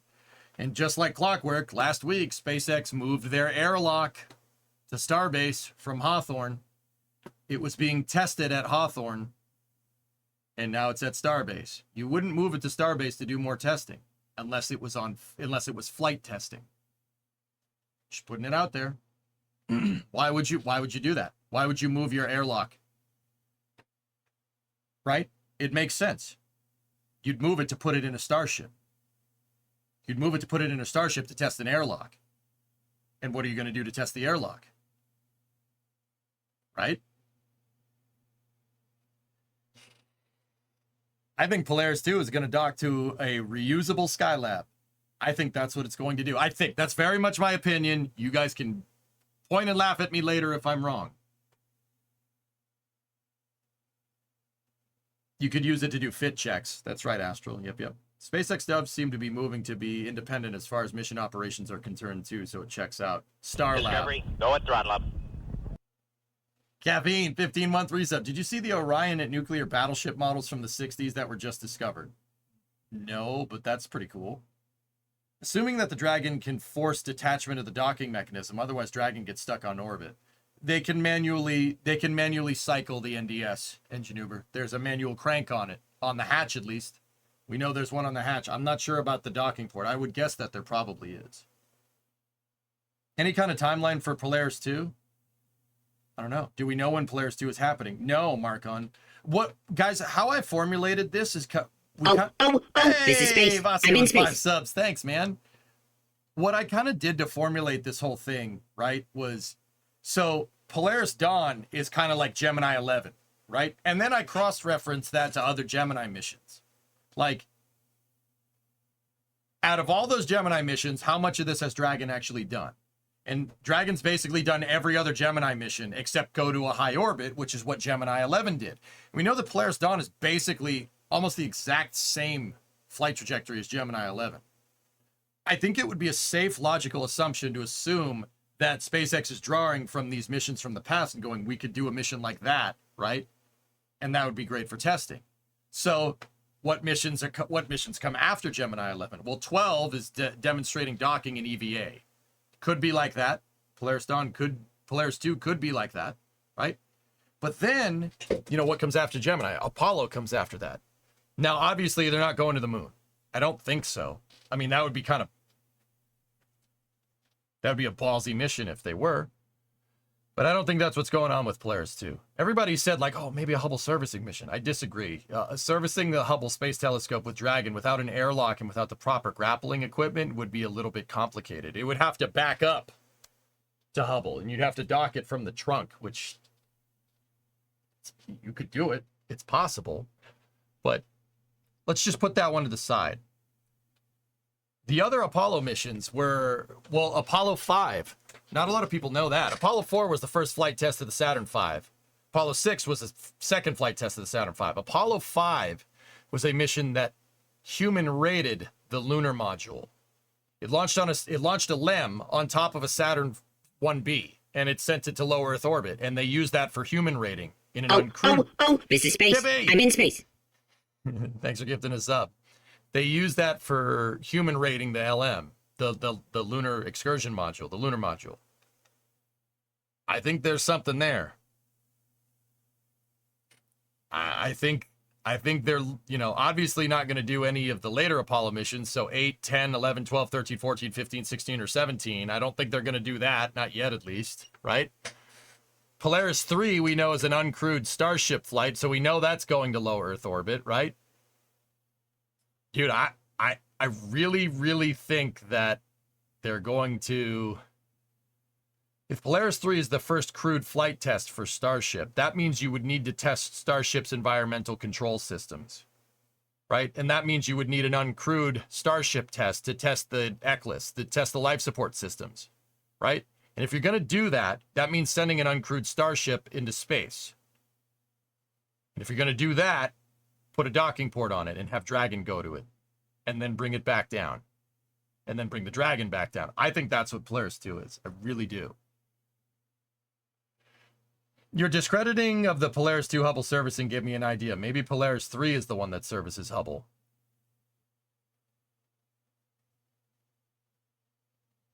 Oh, that's a good idea. That's a good idea, NG. That's a good dude. That's not a bad idea, man. Oh, ho, ho, ho. Can you imagine?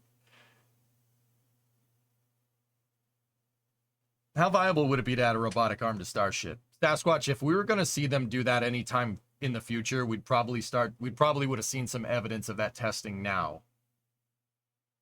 Where would the Starship launch? Boca Chica? You guys got to remember, Boca Chica can get into a 27.5 degree inclined orbit, whereas Hubble, 27.5 degree inclined orbit. You can also get there from the Cape. Ooh, that's not a coincidence. Now Starship needs a payload bay and a crew section. Yes. Repost. With how dysfunctional NASA is these days, I think SpaceX is going to land on the moon independently before NASA does. Maybe. Wouldn't NASA want one of the people on a Hubble mission, though? Probably. That's why I don't think... NASA has said that they don't want to do a Hubble mission. They don't want to. So that rules out a Hubble servicing mission, which probably would have been my guess had NASA not said, no, we're not doing that, right? What if Polaris 3 Starship doesn't service in space but brings Hubble back down? Can you imagine? Bring it back down, fix it, send it right back up?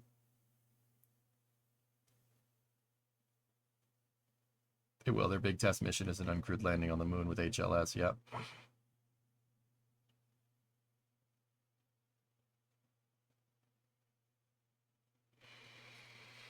Is the airlock built off an old header tank or something? I don't know, Vargon. That's a good question.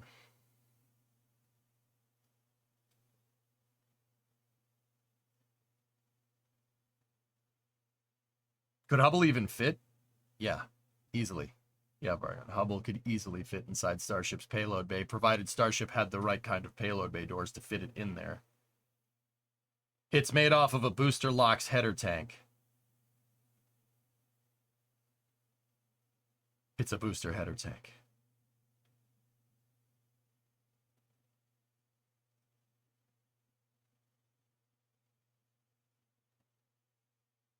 Why not build something newer than Hubble if you're going to bring it back down and up again?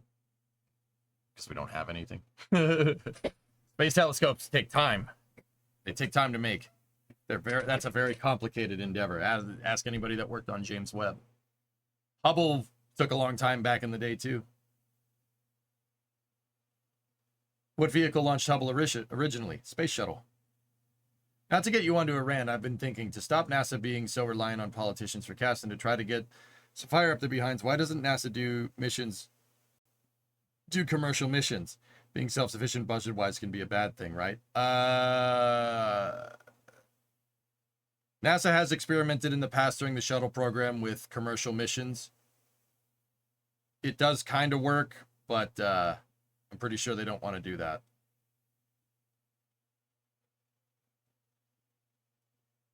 And NASA doesn't have revenue streams. They're a government organization, guys. They're like, yeah, no, uncapping. Why don't they do that? Because I think by law they can't.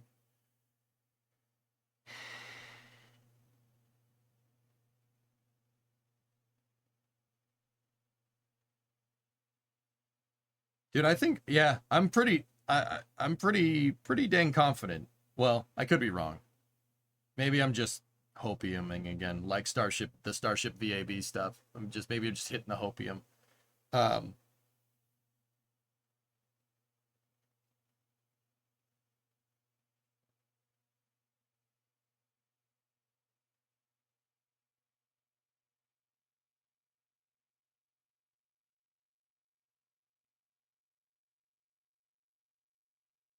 I think that's what they'll do.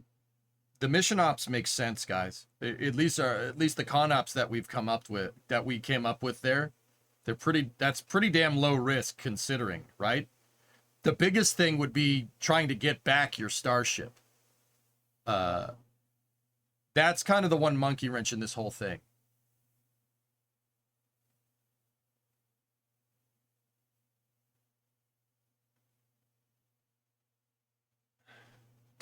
Check out my brand new service truck. It can hold so many screws. That's about it.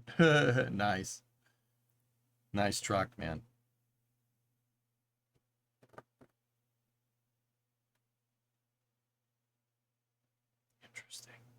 Interesting.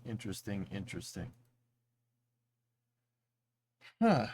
RGV has a couple of new aerial pictures on X. First signs of OLMB. Oh, what's coming from our boy RGV?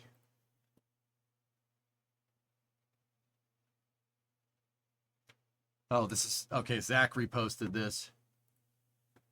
All available evidence poured towards a mobile launch mount for Starship Orbital Pad B. Oh my God, yes! Yes! What did I tell you? Shut up, Chad. I told you they were going to do that. First image, pedestals likely to be used for Pad B launch mount assembly.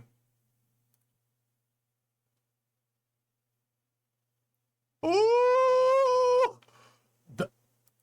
Dude, those look like ML pegs. Holy crap.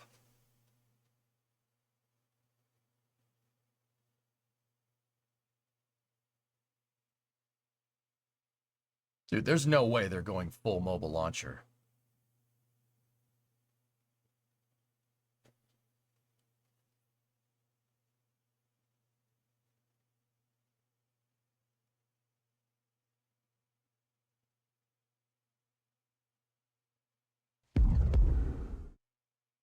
Frick you and my stupid bet.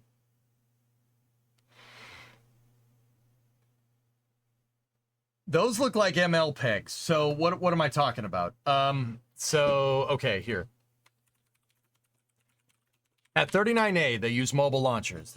That was the idea. You can move the entire launch pad. Here, let me show you. So at 39A, you move the whole damn thing all at once. Now, so how do they set the crawler transporter picks the whole pad up with the vehicle on it out of the VAB and moves it, right? Now, here's the thing.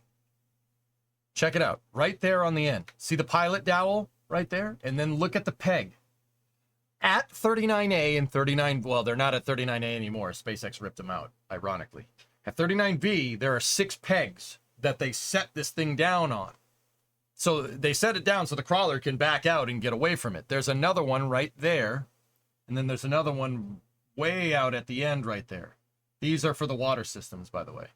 it sets it down, and these things basically press fit themselves into the water system, and the pegs locate, right? And it sets the pad, it centers the pad over the flame trench, right? And then also it centers it so you can hook up all the commodities, like hydrogen and oxygen. That's kind of important. That's what all this accoutrement is. Accoutrement.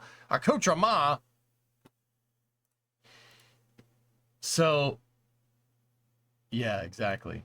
Exactly, Forge. So, the pegs, I'm trying to see if I can get a picture of one. Hold on.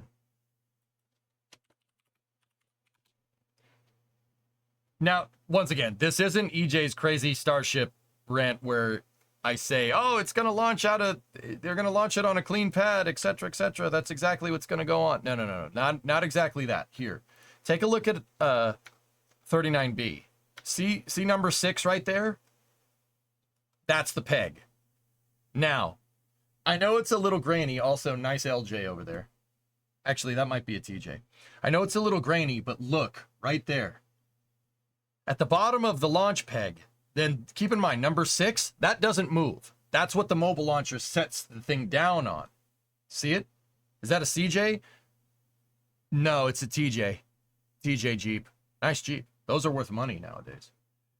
So, right here, at the bottom of the peg, look, there's a flanged mount. See that? With bolts going through it. It's a very beefy flange because it holds up a lot of things. And if you look, it's winged. See it right there and right there. See what I'm talking about? See the wings? Now go and look at this. Uh-oh.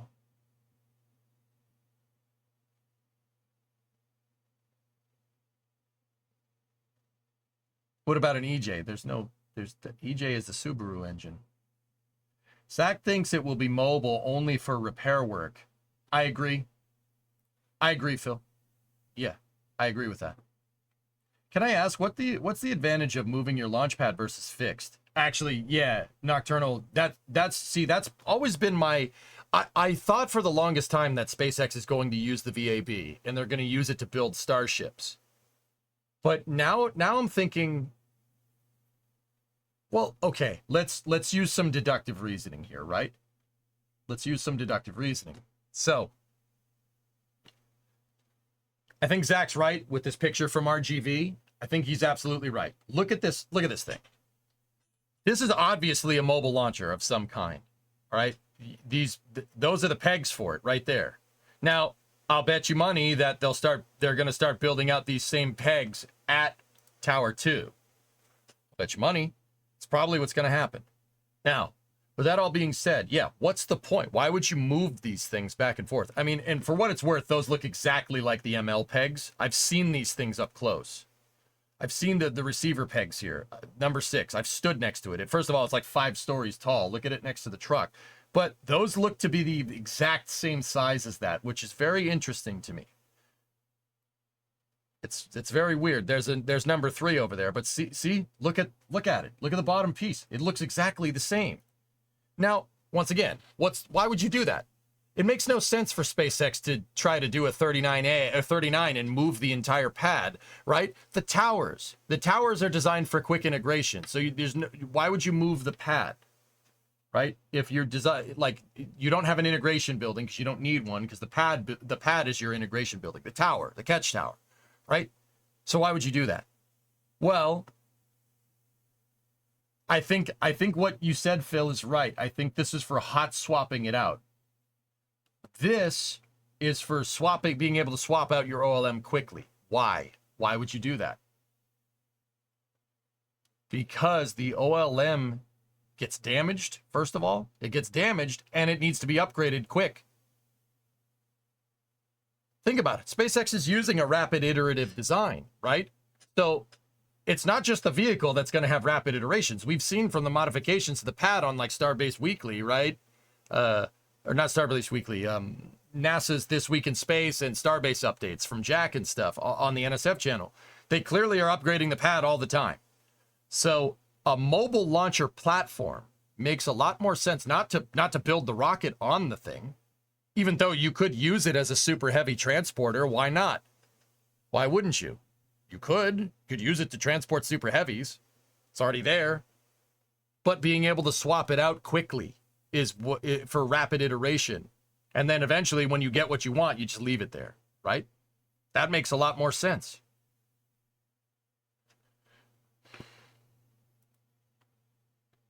That makes a lot more sense.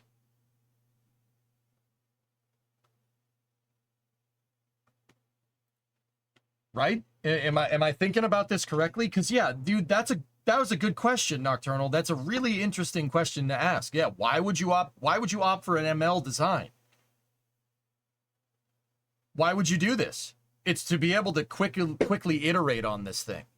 Quickly iterate on your OLM. Upgrade it. It makes it really easy to upgrade it very fast. And also, once again, personal theory. This could sound a little bit strange, but I think that if you're going to make it movable like that, you might as well make it to be able to move super heavies as well. But then again, transporting super heavy with the OLM on it, you'd need a gigantic SPMT to do that. But it does make sense. You know, if you're going to make it movable, move it with super heavy. But then again, could the chopsticks lift that thing up? Probably not. I don't think you could. Might as well make two of them if it's swappable for twice the cost. Yeah, right.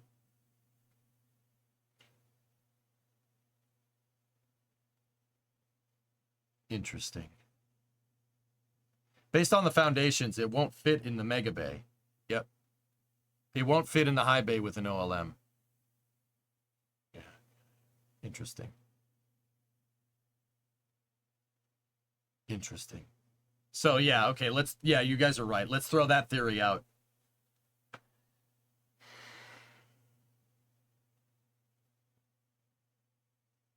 So yeah, it's rapid. It's got to be for rapid prototyping on it. That's my guess. It's got to be for rapid prototyping the OLM. It's very clear that there's a lot of downtime. A lot of the downtime here is because they're upgrading the OLM based off of every flight, right? So making that a modular design and being able to hot swap them basically would be good. Also, this is a theory that I proposed for a mobile launcher OLM in the past, and a mobile launcher platform OLM, so being able to detach the OLM. I've said this in the past that this is a good idea. It'd probably be a good idea to be able to hot swap it in case a booster crashes into it.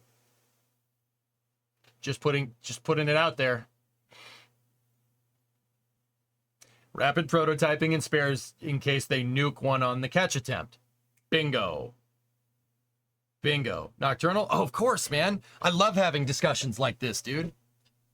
This is my favorite type of space news. I love it when we sit here and think about what, like, okay, we have pieces of the puzzle. Let's try to fill them in, and then we try to see how right we were. This is fun. I really enjoy it. I still think, now, Nocturnal, I don't know if you were here for this, dude, but we were theorizing. Polaris Dawn just ended, and it was awesome. It was an awesome mission. What's Polaris 2? We think on this stream, we're saying this on September 16th, 2024, at 7:54 p.m. I think that Polaris 2 is going to dock to an uncrewed starship. And Rook is going to test with the new EVA suits. He's going to test the airlock and life support systems on Starship. I think that's what Polaris 2 is. Clip it and ship it, dogs. Clip it and ship it. And with a lower modular OLM, the tower does not need to be taller to deal with taller starships. That's another really good point, Andrew. That's a really good point. Good, dude, I didn't even think of that. A mobile launcher, yeah, a modular OLM would be better for the extended versions of Starship because you could just upgrade. Oh, that's a good point, dude. Do these round pedestals not line up with the crab stand legs? Now, that I'm not sure, Skeleton. I believe Zach thinks they're going to have swappable ones merely because they will always need some amount of refurbishment, so this would increase launch cadence. Yeah, that reads correctly for SpaceX, yeah. Obviously, it's going to be a fraction of the cost of the Bechtel. Ugh. They want to demonstrate they can do it, so NASA gives them the contract and cancels it with Bechtel. Nader, I said if Bechtel came back to me with a 900% increase on their contract, I would have told them to pound sand, and I would have gone to Elon and say, build me the SLS mobile launcher. I'm not even kidding. Seriously, SpaceX could crank one of those out in probably less than a year. It would cost a lot of money. It'd still cost $1 billion because, dude, building launch pads for super heavy rockets. I'll say this once, I'll say it again. Building launch pads for super heavy rockets is a $1 billion endeavor no matter what the vehicle. I don't give a frick what it is. You can't sit here and tell me that OLM-1 in the tower cost less than $1 billion. There's not a chance in hell. There's no way there's no way that's possible, right? RGV has pictures of the flame trench, by the way. I'm quite fond of those. They won't be testing Eclipse with people on board. Testing the suits, sure, but not Eclipse. Well, Savvy, they launch the uncrewed Starship, leave it up there for a little while, test the environmental control systems, and then send Polaris 2 to it. Because, okay, this entire logic kind of chain that we came up with is based off of what the hell's Polaris 2 going to be? Is Polaris 2 going to be, is Jared Isaacman going to pull an Ed White and just jump out of the spacecraft? I don't know. Maybe, maybe not. I think they demonstrated the dexterity of the suit pretty good. So what's the next point? What's the next thing? What's the next logical step? Next logical step would be an EVA suit that works like an EVMU. So it's a fully contained system. That's the next step. Also, you can only unpressurize Dragon once. It's an open loop system. You can only unpress and repress it once. So SpaceX is, if they're going to test the suit again, they're only going to have one shot to do it. SpaceX also needs to test their airlock for the Artemis program, right? So unless a Falcon 9 is just going to launch like an airlock or something into space, right? And then they're going to dock with it like an Agena target vehicle, right? And then EVA out that way. I mean, if you're going to do that, why not do it with Starship, right? See what I'm talking about? And if you're going to launch a Starship with an airlock on it to test it, you might as well put the environmental control systems in as well, too, right? Send that Starship up, leave it up there for a little while, confirm that she's good to go after like a month, and then send Polaris 2 to it. Is the too tall for the VAB number using a NASA ML? Yes. This is space. I'm in space. A mobile OLM on SPMTs, you'd be able to do it. Sure. Yeah, it'd be tall enough. Kippy, gifted us up to Skeleton. Thank you. I thought the EVA Dragon doesn't have a docking mechanism. Well, Toothless, you remember in this design that I'm in this idea of sending Polaris 2 to a Starship, you don't need to worry about that. You just send up Brazilians with the NDS on it. Can you elaborate on open loop versus closed loop? The environmental control systems only flow one way, Aqua. They're only for pressurization. It only flows one way. You can't if you depressurize it, you can't use that. The depressurization systems go out. It's an open loop. So they don't go back into your life support systems. Getting a life support system to go two ways like that is difficult. That's why we have airlocks. That's why we use those. Doing it in a little small capacity and having a specially built system that's designed for depress and repress with a closed loop system, right, is like why we have a separate airlock module. Because doing that with a spacecraft, yeah, that's adding a lot of unnecessary mass for a spacecraft that might not be doing that all the time.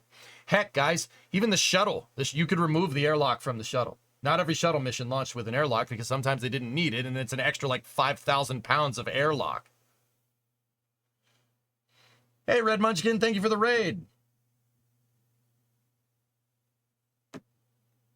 Savvy, what do you think about that, dude? I think that's, dude, believe it or not, that's actually, because you're not sending people up on Starship, and you're not sending people down on Starship, right? I think that's actually a pretty not very risky. I mean, it's all risky, don't get me wrong, but that's a pretty safe bet for like iterative testing. It all depends on who makes the call on the testing scheme for HLS. If it's NASA, it's an all-up test mostly to the moon. That's the current testing program. If SpaceX does it on its own, well, they could do it in piecemeal, which, to be honest, would be how they would have done all their own vehicles. HLS, however, is a direct NASA requirement. Yeah, so Savvy, we floated the idea of them docking to the HLS uncrewed demo, but that NASA wouldn't do that. They wouldn't do that. That's screwing with their testing criteria. So build a Starship.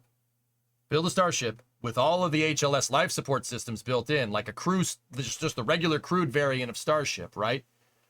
Only minus the docking port at the front, maybe a docking port on the side, and use that to test the airlock and everything else, and your new EVA suits. It isn't any higher risk than a normal launch, though. Yeah, exactly. Just don't call it HLS. Yeah, call it not HLS, exactly. Think more along the lines of like reusable Skylab. That's my thought then. You can use the VAB for Super Heavy and Starship on mobile OLMs and transport to their stands respectively. That's what I proposed a long time ago, Aqualux. Yeah, that's what I think. It's not a bad idea. And the crawler, if SpaceX bought CT1, just on a side note, guys, this is a little bit of a side conversation. If SpaceX leased or bought the second crawler transporter, you could move like 4 Super Heavy OLMs on that thing with a Super Heavy attached to it. Easy peasy, no problem. So Relab, Star Lab, exactly. Yep. Just like the not a flamethrower, exactly. This could all be prior to the HLS demo delivery. Nothing in contract said SpaceX can't do their own testing on their systems beforehand. That's right. As long as they don't interfere, Savvy's right. As long as they don't interfere with NASA's testing criteria, sure. But I'm pretty sure NASA is not going to scoff at extra data on life support systems for their lunar lander. Pretty sure.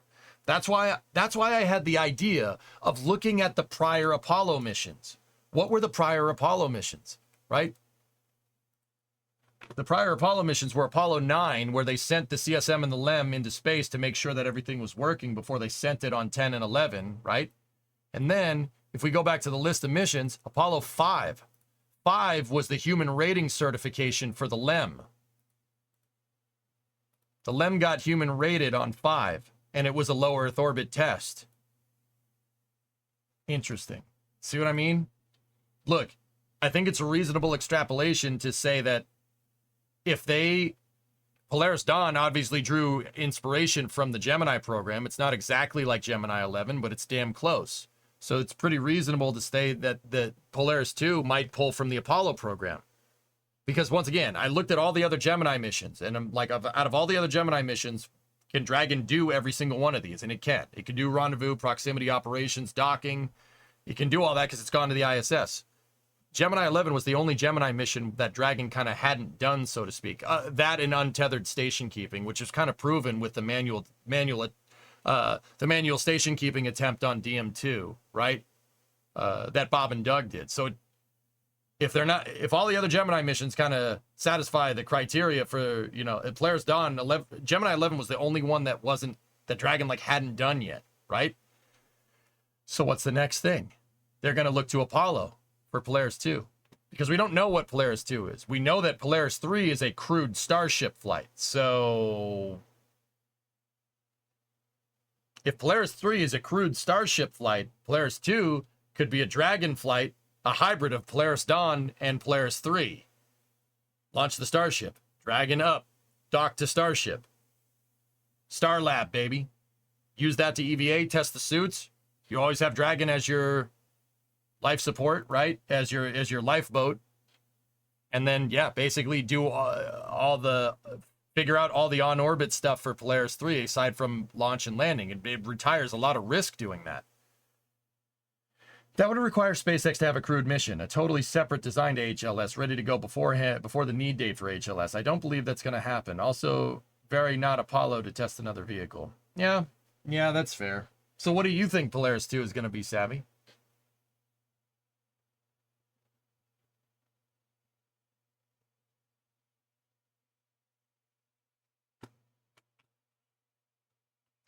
I still think Polaris Dawn used an HLS repressurization system. Maybe. Polaris Dawn may have been a test prototype for the airlock. Yeah, it's possible. I mean, if anything, it's going to give you good data on repressurization stuff, for sure.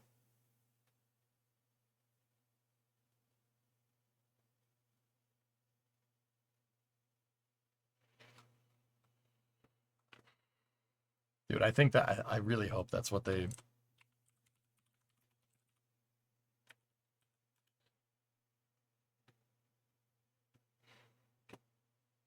See?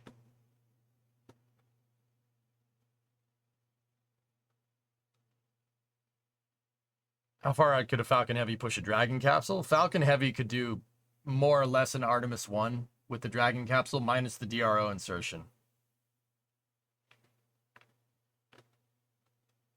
Can Starship fit in the VAB? Yeah, it could, Vargon, sure. Today I learned Rocket Lab has their own test stand at Stennis. Does any other private company have a test stand there? Relativity is basically doubling the size of Stennis with all the test stands that they're building there, Cajun. Yep.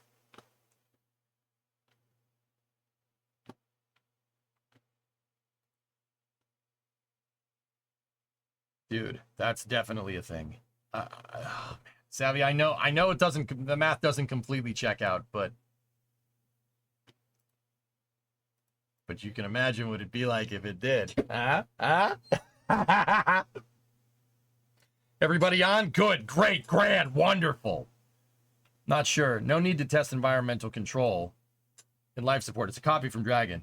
Not a new design. Maybe suits, refueling maybe. It's probably the most unknown piece of Starship and the biggest risk for their whole design. Not sure, really.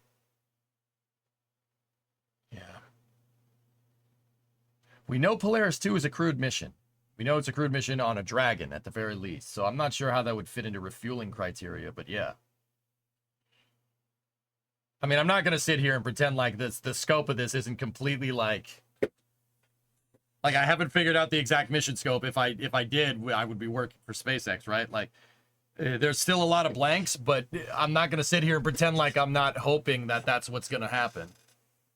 Polaris 2, using Starship as a space station in low Earth orbit. I can dream, man. We can dream. It's definitely not out of the realm of possibility, right? Like, Savvy, that's something that could happen. It's possible. Like, that's not like, no, there's no way. Right? There's no way that's going to happen. Right? I like the haircut. Thank you, God Nukes. Appreciate it. Yeah, it's the only haircut I could basically do that doesn't make me look like my hair is falling out. That's nice.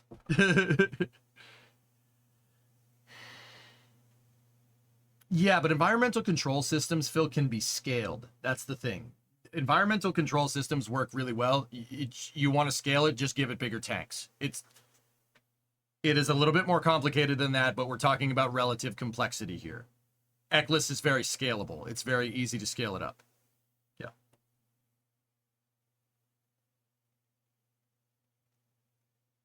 Way more complicated. But that's what I mean, yeah. Like, you could scale it, but it's scalable. But, I mean, you got to remember, it's all relative complexity here. You look like an early NASA Capcom. I'll take that. That's fine.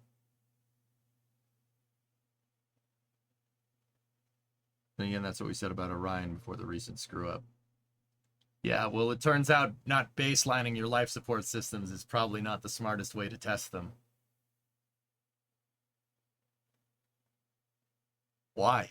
Why would you not baseline Artemis 3 for your Artemis 2 mission? Why would you have differential acceptance criteria between missions?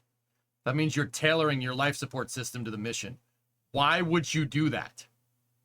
That makes no sense. Why would you do that? Yeah, money. I was afraid you were going to say that. How I feel about reading about old NASA proposals. Hey, I'm actually starting to like this architecture, and it's dead. Yep. Money, time, design resources.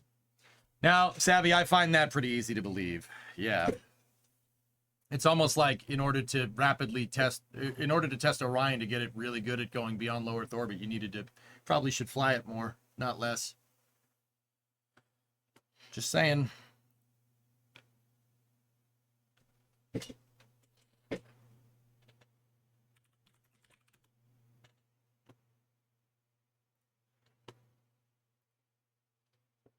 Defense primes can go kick rocks. Sure. Or if you need twice the capacity, then put 2 copies of the life support system on board. Total redundancy. Yeah. So then get around having to launch it with crew without an abort. Try to catch it with crew, doing everything on orbit. Something like that, Aqua. Yeah. Need people to design that bigger environmental control and life support system. That's a lot more people in addition to Starship design as a whole. Yeah, just add 2. It's, yeah, you can't operate Eclipse in parallel in Januber. You can scale it, but you can't operate it in parallel, if I'm remembering right. I don't know. I haven't read about life environmental control and life support systems in a long time. What game is after the news? Workers. Yeah, I wanted to play more Workers. We got to finish that damn bridge. What makes it so you can't?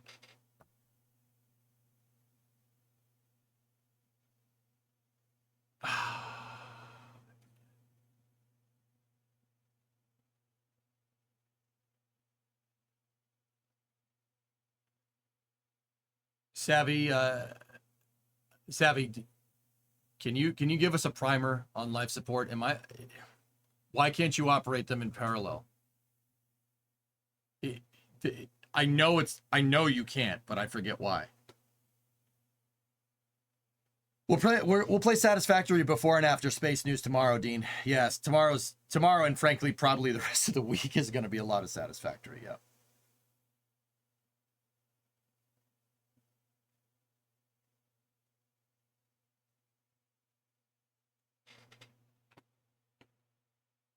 Oh, well, what's NSF? What's NSF saying?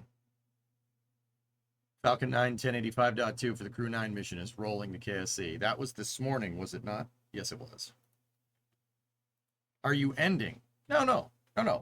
We got to play more Workers. Back in the day, Monday was my City Skylines day, so I think Monday will be our Workers day. Maybe some after hours for other parts of the week.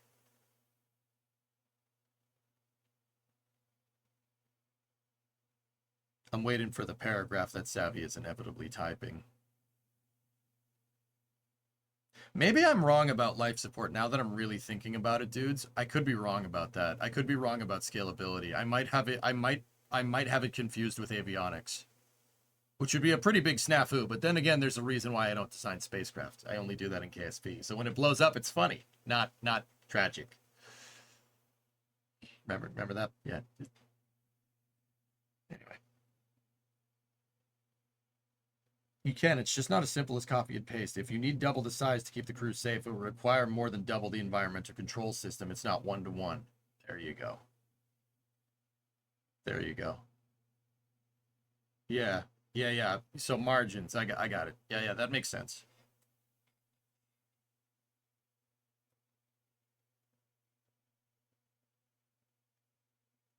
Savvy, was I wrong about life support scaling? Now I really want to know. I think I'm confusing it with something else. There's a lot of stuff floating around up there. Not in space, though. Are you going to build more Kerbal parts? Yeah, maybe. I got to find a better way to texture, RJ. I hate texturing. I hate it so much. I hate it so much that I might actually just let somebody else texture the parts. I'm serious. If anybody wants to do that, just, yeah, I'll give you the UVs. Get it done. I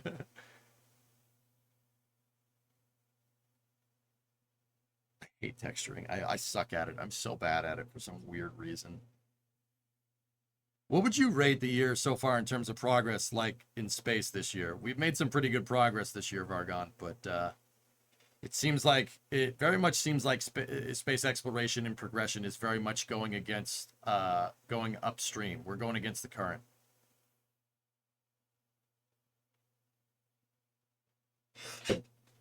Heat, flow, trace contaminants, airflow is something missed often. You have to design the system to move air everywhere in the vehicle, or you can get pockets of dead air that could have bad stuff floating in it.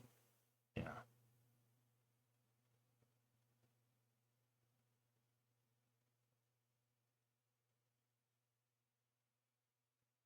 Yeah, Savvy. Yeah, I mean, you're basically a really more complicated HVAC guy.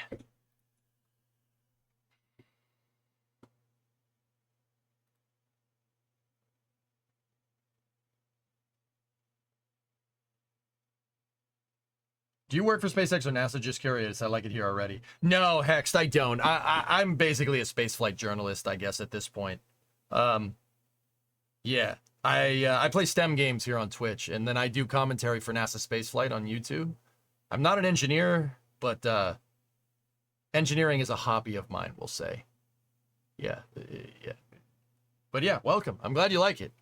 But see, here's the thing. I'm not an engineer, but I have a lot of engineers in chat that help me figure this stuff out, and make me a better STEM communicator, which is really what I'm after. I wouldn't mention that to Ari's at work, but yeah, really complicated HVAC. Yeah, you'll get punched in the face. I like to read the manuals. I play an engineer on Twitch. Yeah, there you go. I did stay at a Holiday Inn. No, I hate that. I hate that reference, but yeah. Hex, I've worked with NASA on stuff before. Like I hosted a panel at TwitchCon with NASA, and they know who I am, and they've endorsed the channel, at least as close to a NASA endorsement as you're gonna come. I had the NASA Twitch account come in here and say, "Yeah, keep doing what you're doing. You just keep doing your thing, man." I'm like, all right, I can do that. Yeah, I can do that a lot. So that's about as close as you're gonna get an endorsement from NASA, because NASA can't endorse people. They can't be like, "Yes, NASA sponsored by Marlboro cigarettes." They can't do that. But yeah. By the way, anyone a display engineer looking for a job? I don't know, Savvy. We'll see. Let's put the word out. A display engineer? There you go. But yeah, Hex, I'm just a big nerd. Yeah, we do STEM outreach here, and I teach people about stuff. But don't get me wrong. I'm not like, I love space. Look at this picture of the stars. Not that astronomy is bad. We really get into nitty-gritty discussions here on technical analysis. I really try to get into the weeds, and everybody says space is hard, so I try to convey why space is so damn difficult, We hunting in Twitch chat now? Yep, guess we're recruiting in Twitch chat now. I mean, Ares 1 was technically a giant Marlboro cigarette. All right, professional space nerd. Yep.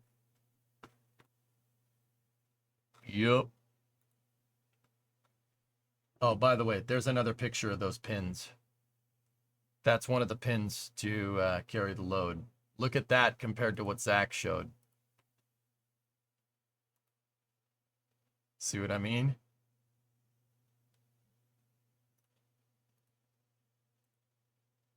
Oh, yeah, see? That looks very, very similar. Convergent design, baby. Convergent design.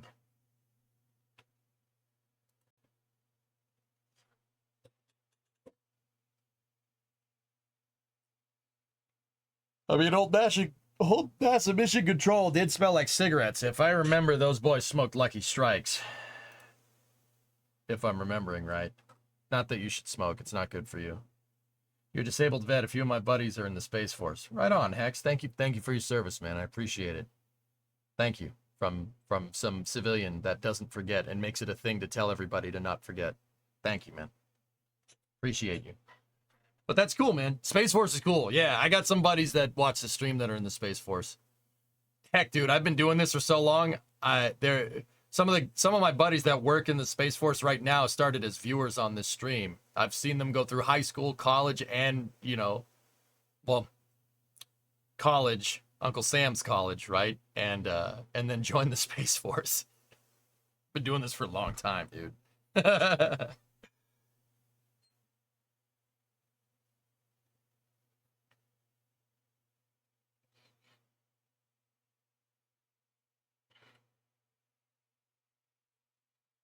Actually, Savvy, Pie Guy might be who you want to talk to, dude. Yeah.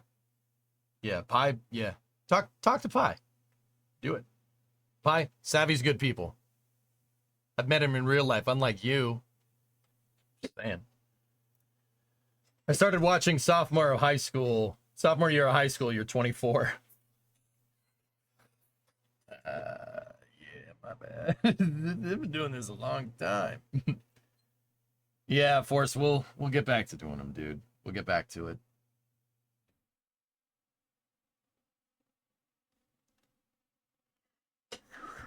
We saw Baby EJ a couple of flame trenches ago. Yeah, jeez. They told me it's not as exciting as SpaceX.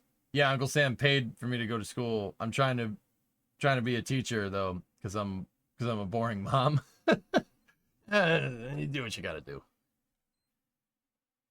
I mean, Hex, I do STEM outreach. I teach people here about rocket science, nonetheless. Never thought I would be doing that, but yeah, no, the struggle is real. I get you.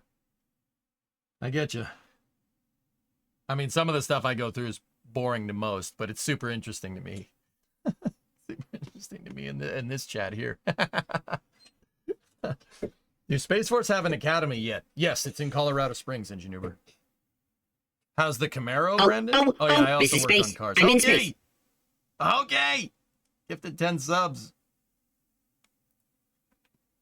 How's the Camaro? I aligned it over the weekend. About as good of a home alignment that you're gonna get. We're running 1/8 of an inch of toe. So yeah, see how the wheel is not like bent out of shape and looked like it looks like the thing got hit. Yeah, it's coming along pretty good. I'm realizing that I can't remember the last time I saw EJ with no hat, but anyways, how's it going? Hey, Crustacean, how are you? No stream for the Camber Caster. It's something I needed to do off stream, dude. And I'm still not even sure it's set right. That was a lot of getting the car up, putting it down, checking, getting it up, putting it down, getting it up, putting it down. Like, that would have taken forever on stream, man. And I'm still probably just going to take it to an alignment shop.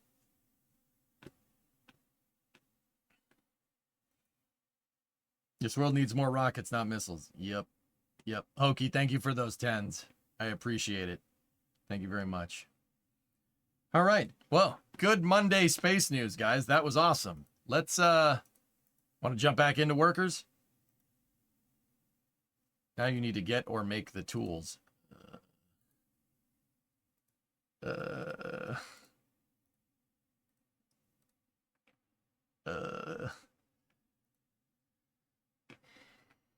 Now buy some weight scales and balance it. One last thing. What's that, Phil?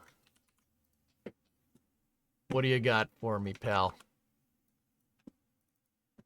When's the next road trip? I'll get back to you on that. Build site as of yesterday. Lots of progress on the connection between Star Factory and the office building. Is that triangular hole still there? It is. Oh, that's awesome, man. This is a shot from RGV Aerial. Guys, if you're not going over there and following him, do it. RGV is amazing. Here, let me, I'm going to post his account here. There are more on his profile. Yep.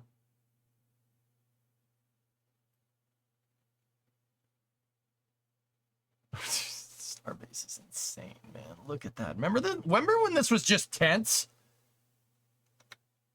Dude, it's like a full-on freaking factory.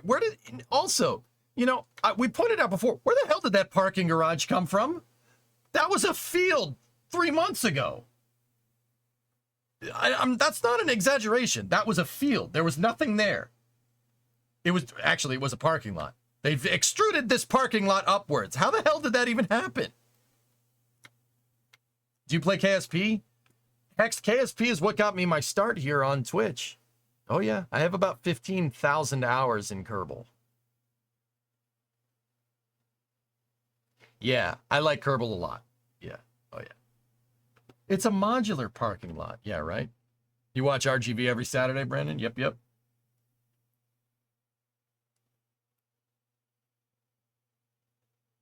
They've extruded this parking lot. Really not the right way to say that, but that also is the right way to say that. You've extruded the parking lot upwards. Where's the runway for the 737? Wouldn't that be something if they did build a runway here? Now I kind of want to go see if there's any room for a damn runway here.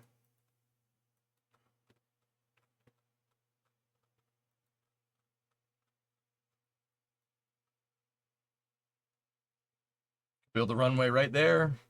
Could do that. That's doable. Is it long enough, though? Hold on. I don't think it's long enough. Oh, it's long enough. But do you The approach, you probably don't want the approach flying over your factory there. You know, you probably should just land at Brownsville. It's like right there. And it's definitely long enough. But wouldn't that be cool though? Built their own private airport over there. Tangent time, yeah, right. There's so many houses in the bottom right of that picture. Yep. SpaceX really got that tiny house thing going. And some Airstreams. Dude, we're watching city skylines or workers. I mean, take your pick. Getting made here in real time. Look, they're building all those damn houses. Believe that? And look, they're extending the road too. Isn't that crazy?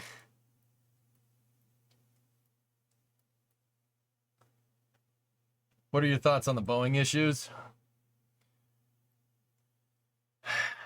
Hex, I've always said, and I've been saying this since we first got word that there were problems with Starliner. I've always said that this whole program reeks of inexperience. Yeah, I said it, inexperience. And I know that sounds a little strange. That sounds a little weird, right? Like, it's Boeing, they're the legacy people. What are you talking about? Oh, well, my question back to that was, okay, what capsule have they made before? Think about it. Boeing's never made a spaceship. They've never made one. They've operated spaceships. Just because you have your driver's license doesn't make you the next Henry Ford. You know what I mean? Just because you can operate a car doesn't mean you can drive, doesn't mean you can build one. Right? Boeing's never made a capsule before. They've never made one. They've only operated capsules from companies that they bought out. Right? So this is generally their first time building a spacecraft. They've never done it before. Boeing is a stage company. They build stages. That's what they've done in the past. They built the Saturn V first stage. They built the external tank. They built the SLS core stage, or they're building the SLS core stage, right? And that the SLS core stage went fine. It took a little while, but I can tend to say that that's because the contract structure for SLS, I think, is not very coherent, let's say. It's purposefully abstracted because of the means in which it was legislated into law. Contract structure is obfuscated on purpose so the program won't get canceled. Good times. But the core stage worked great. Core stage worked perfectly the first try. Right? They're good at building stages. They're not good at building capsules. They've never done that before. And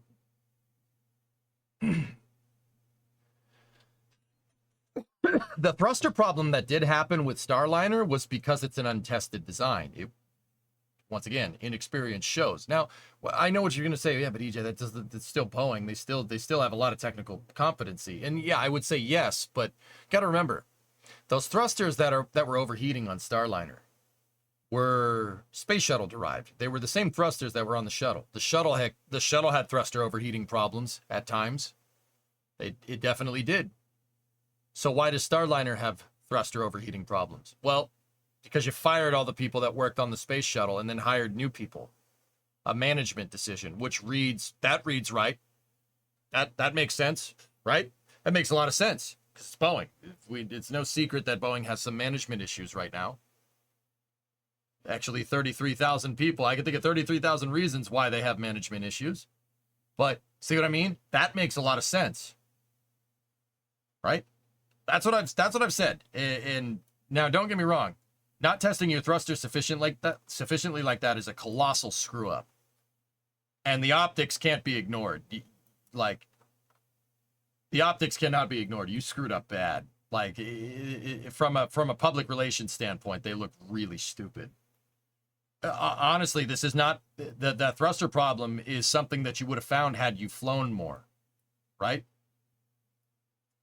But yeah, they didn't, and now they have to basically eat their humble pie because Butch and Sonny are still up there and their capsule isn't. Which does suck, but once again, it seems like inexperience. It's just inexperience because of bad managerial decisions, which reads pretty well for SpaceX. I mean, yeah, that makes sense. Capitalism at its finest, cutting corners. Yeah, it doesn't need to be that way, and it doesn't need to be like that. But the other thing is that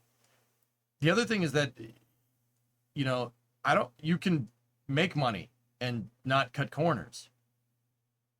I think that if you have a company, if you like, look, Hex, there is no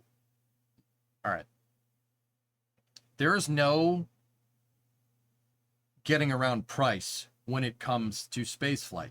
It is always going to carry a heavy price tag to develop new spaceships, just because of the inherent complexity.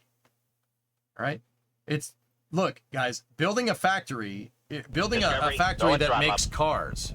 All right, building a factory that makes cars nowadays is not any simpler than building a factory 100 years ago.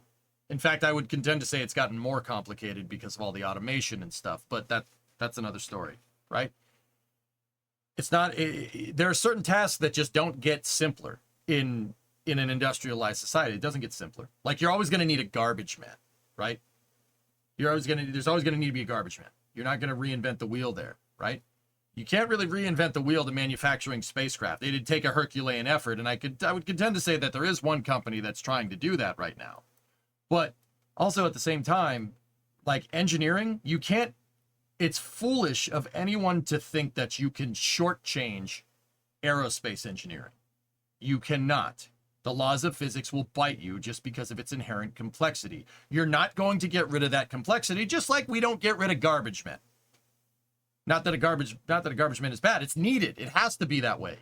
Like, unless we get robots that come and pick up your trash, that'd be kind of cool, right? But then again, I would contend to say that they would kill us all with trash. Terminator. But see what I'm talking about?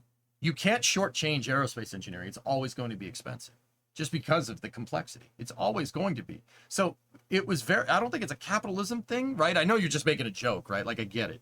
But also, like, it doesn't matter if you're trying to make spaceships, planes, whatever. It's always going to be expensive.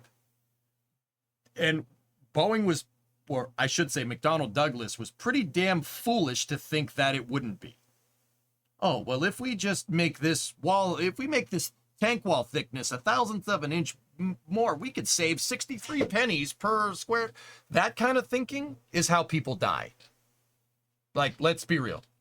That kind of thinking is how door plugs fly off your plane. That kind of thinking is single fault redundant systems on airplane designs because you were stretching the margins too thin. That's how that stuff happens. That penny pinching nonsense. You don't make planes like that. And if you do, you reap the rewards of that, right? It's similar to the Titan submersible. Dude, I didn't know about that Titan submersible until that happened, but I'm not even an engineer. Look at me. I'm a freaking numbskull. I could have told you that making a submarine out of carbon fiber is not smart. That's like building a submarine out of carbon fiber, guys, would be like saying, I want to build a bridge out of cheese.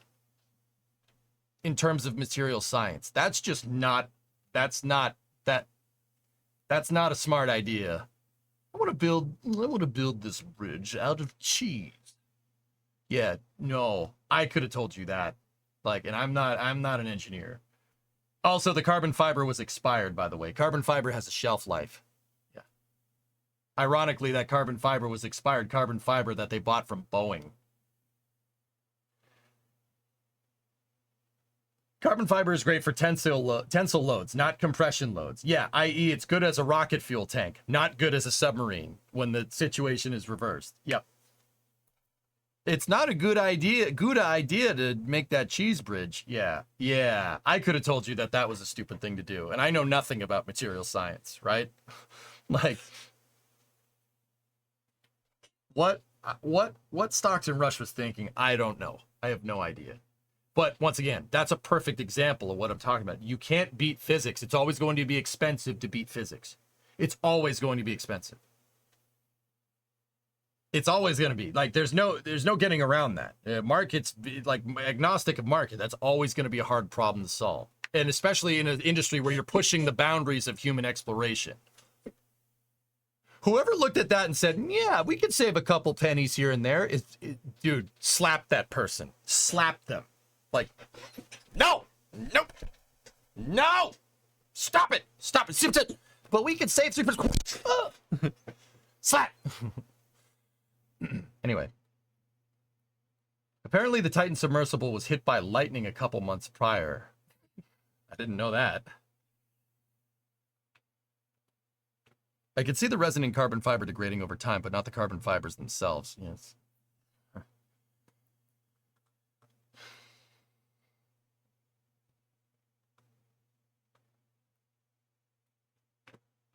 Anyway, time for workers. In a hearing today, the head engineer testified that he was pressured to okay the sub before it was ready.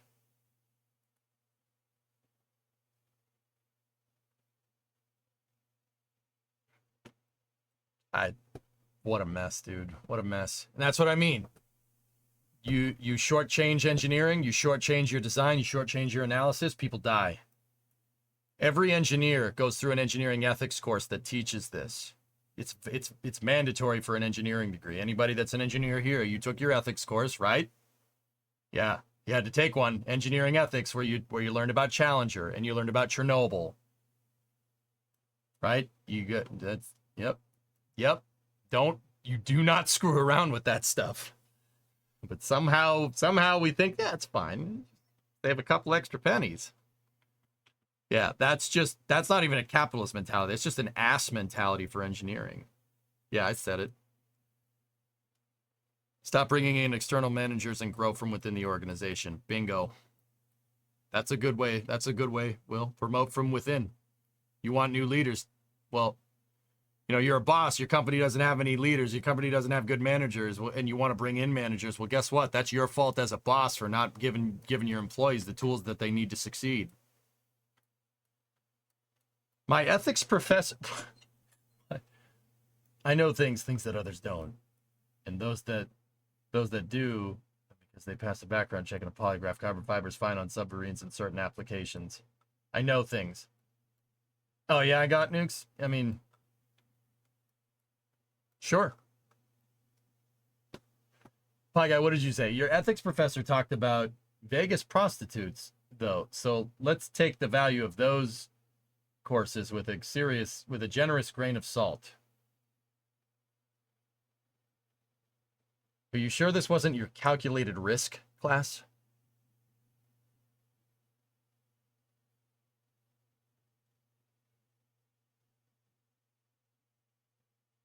Are you sure this wasn't your risk aversion class, Pi?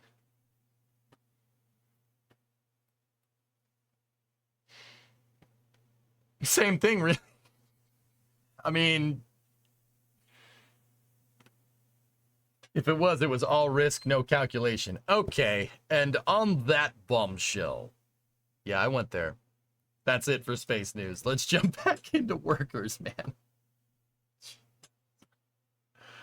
It was a joke, but yes, carbon fiber is used on submersibles for special applications. DSRVs are made out of carbon fiber, I know that, but also, it's probably not expired carbon fiber, and there's probably been significant design analysis on it. Yeah. Yeah, they didn't do either of those things. I watched the last ever Grand Tour. Sad, Ren. I didn't really feel sad. It was great closure. Just feels empty.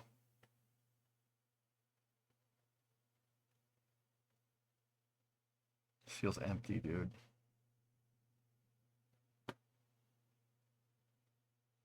Yeah, HD, yeah, I know. I thought you weren't gonna watch it. I decided to. It was good, man. It was good. It was a good ending. Are you playing Workers and Resources? I like that game a lot. That's what we're gonna play now. Yep.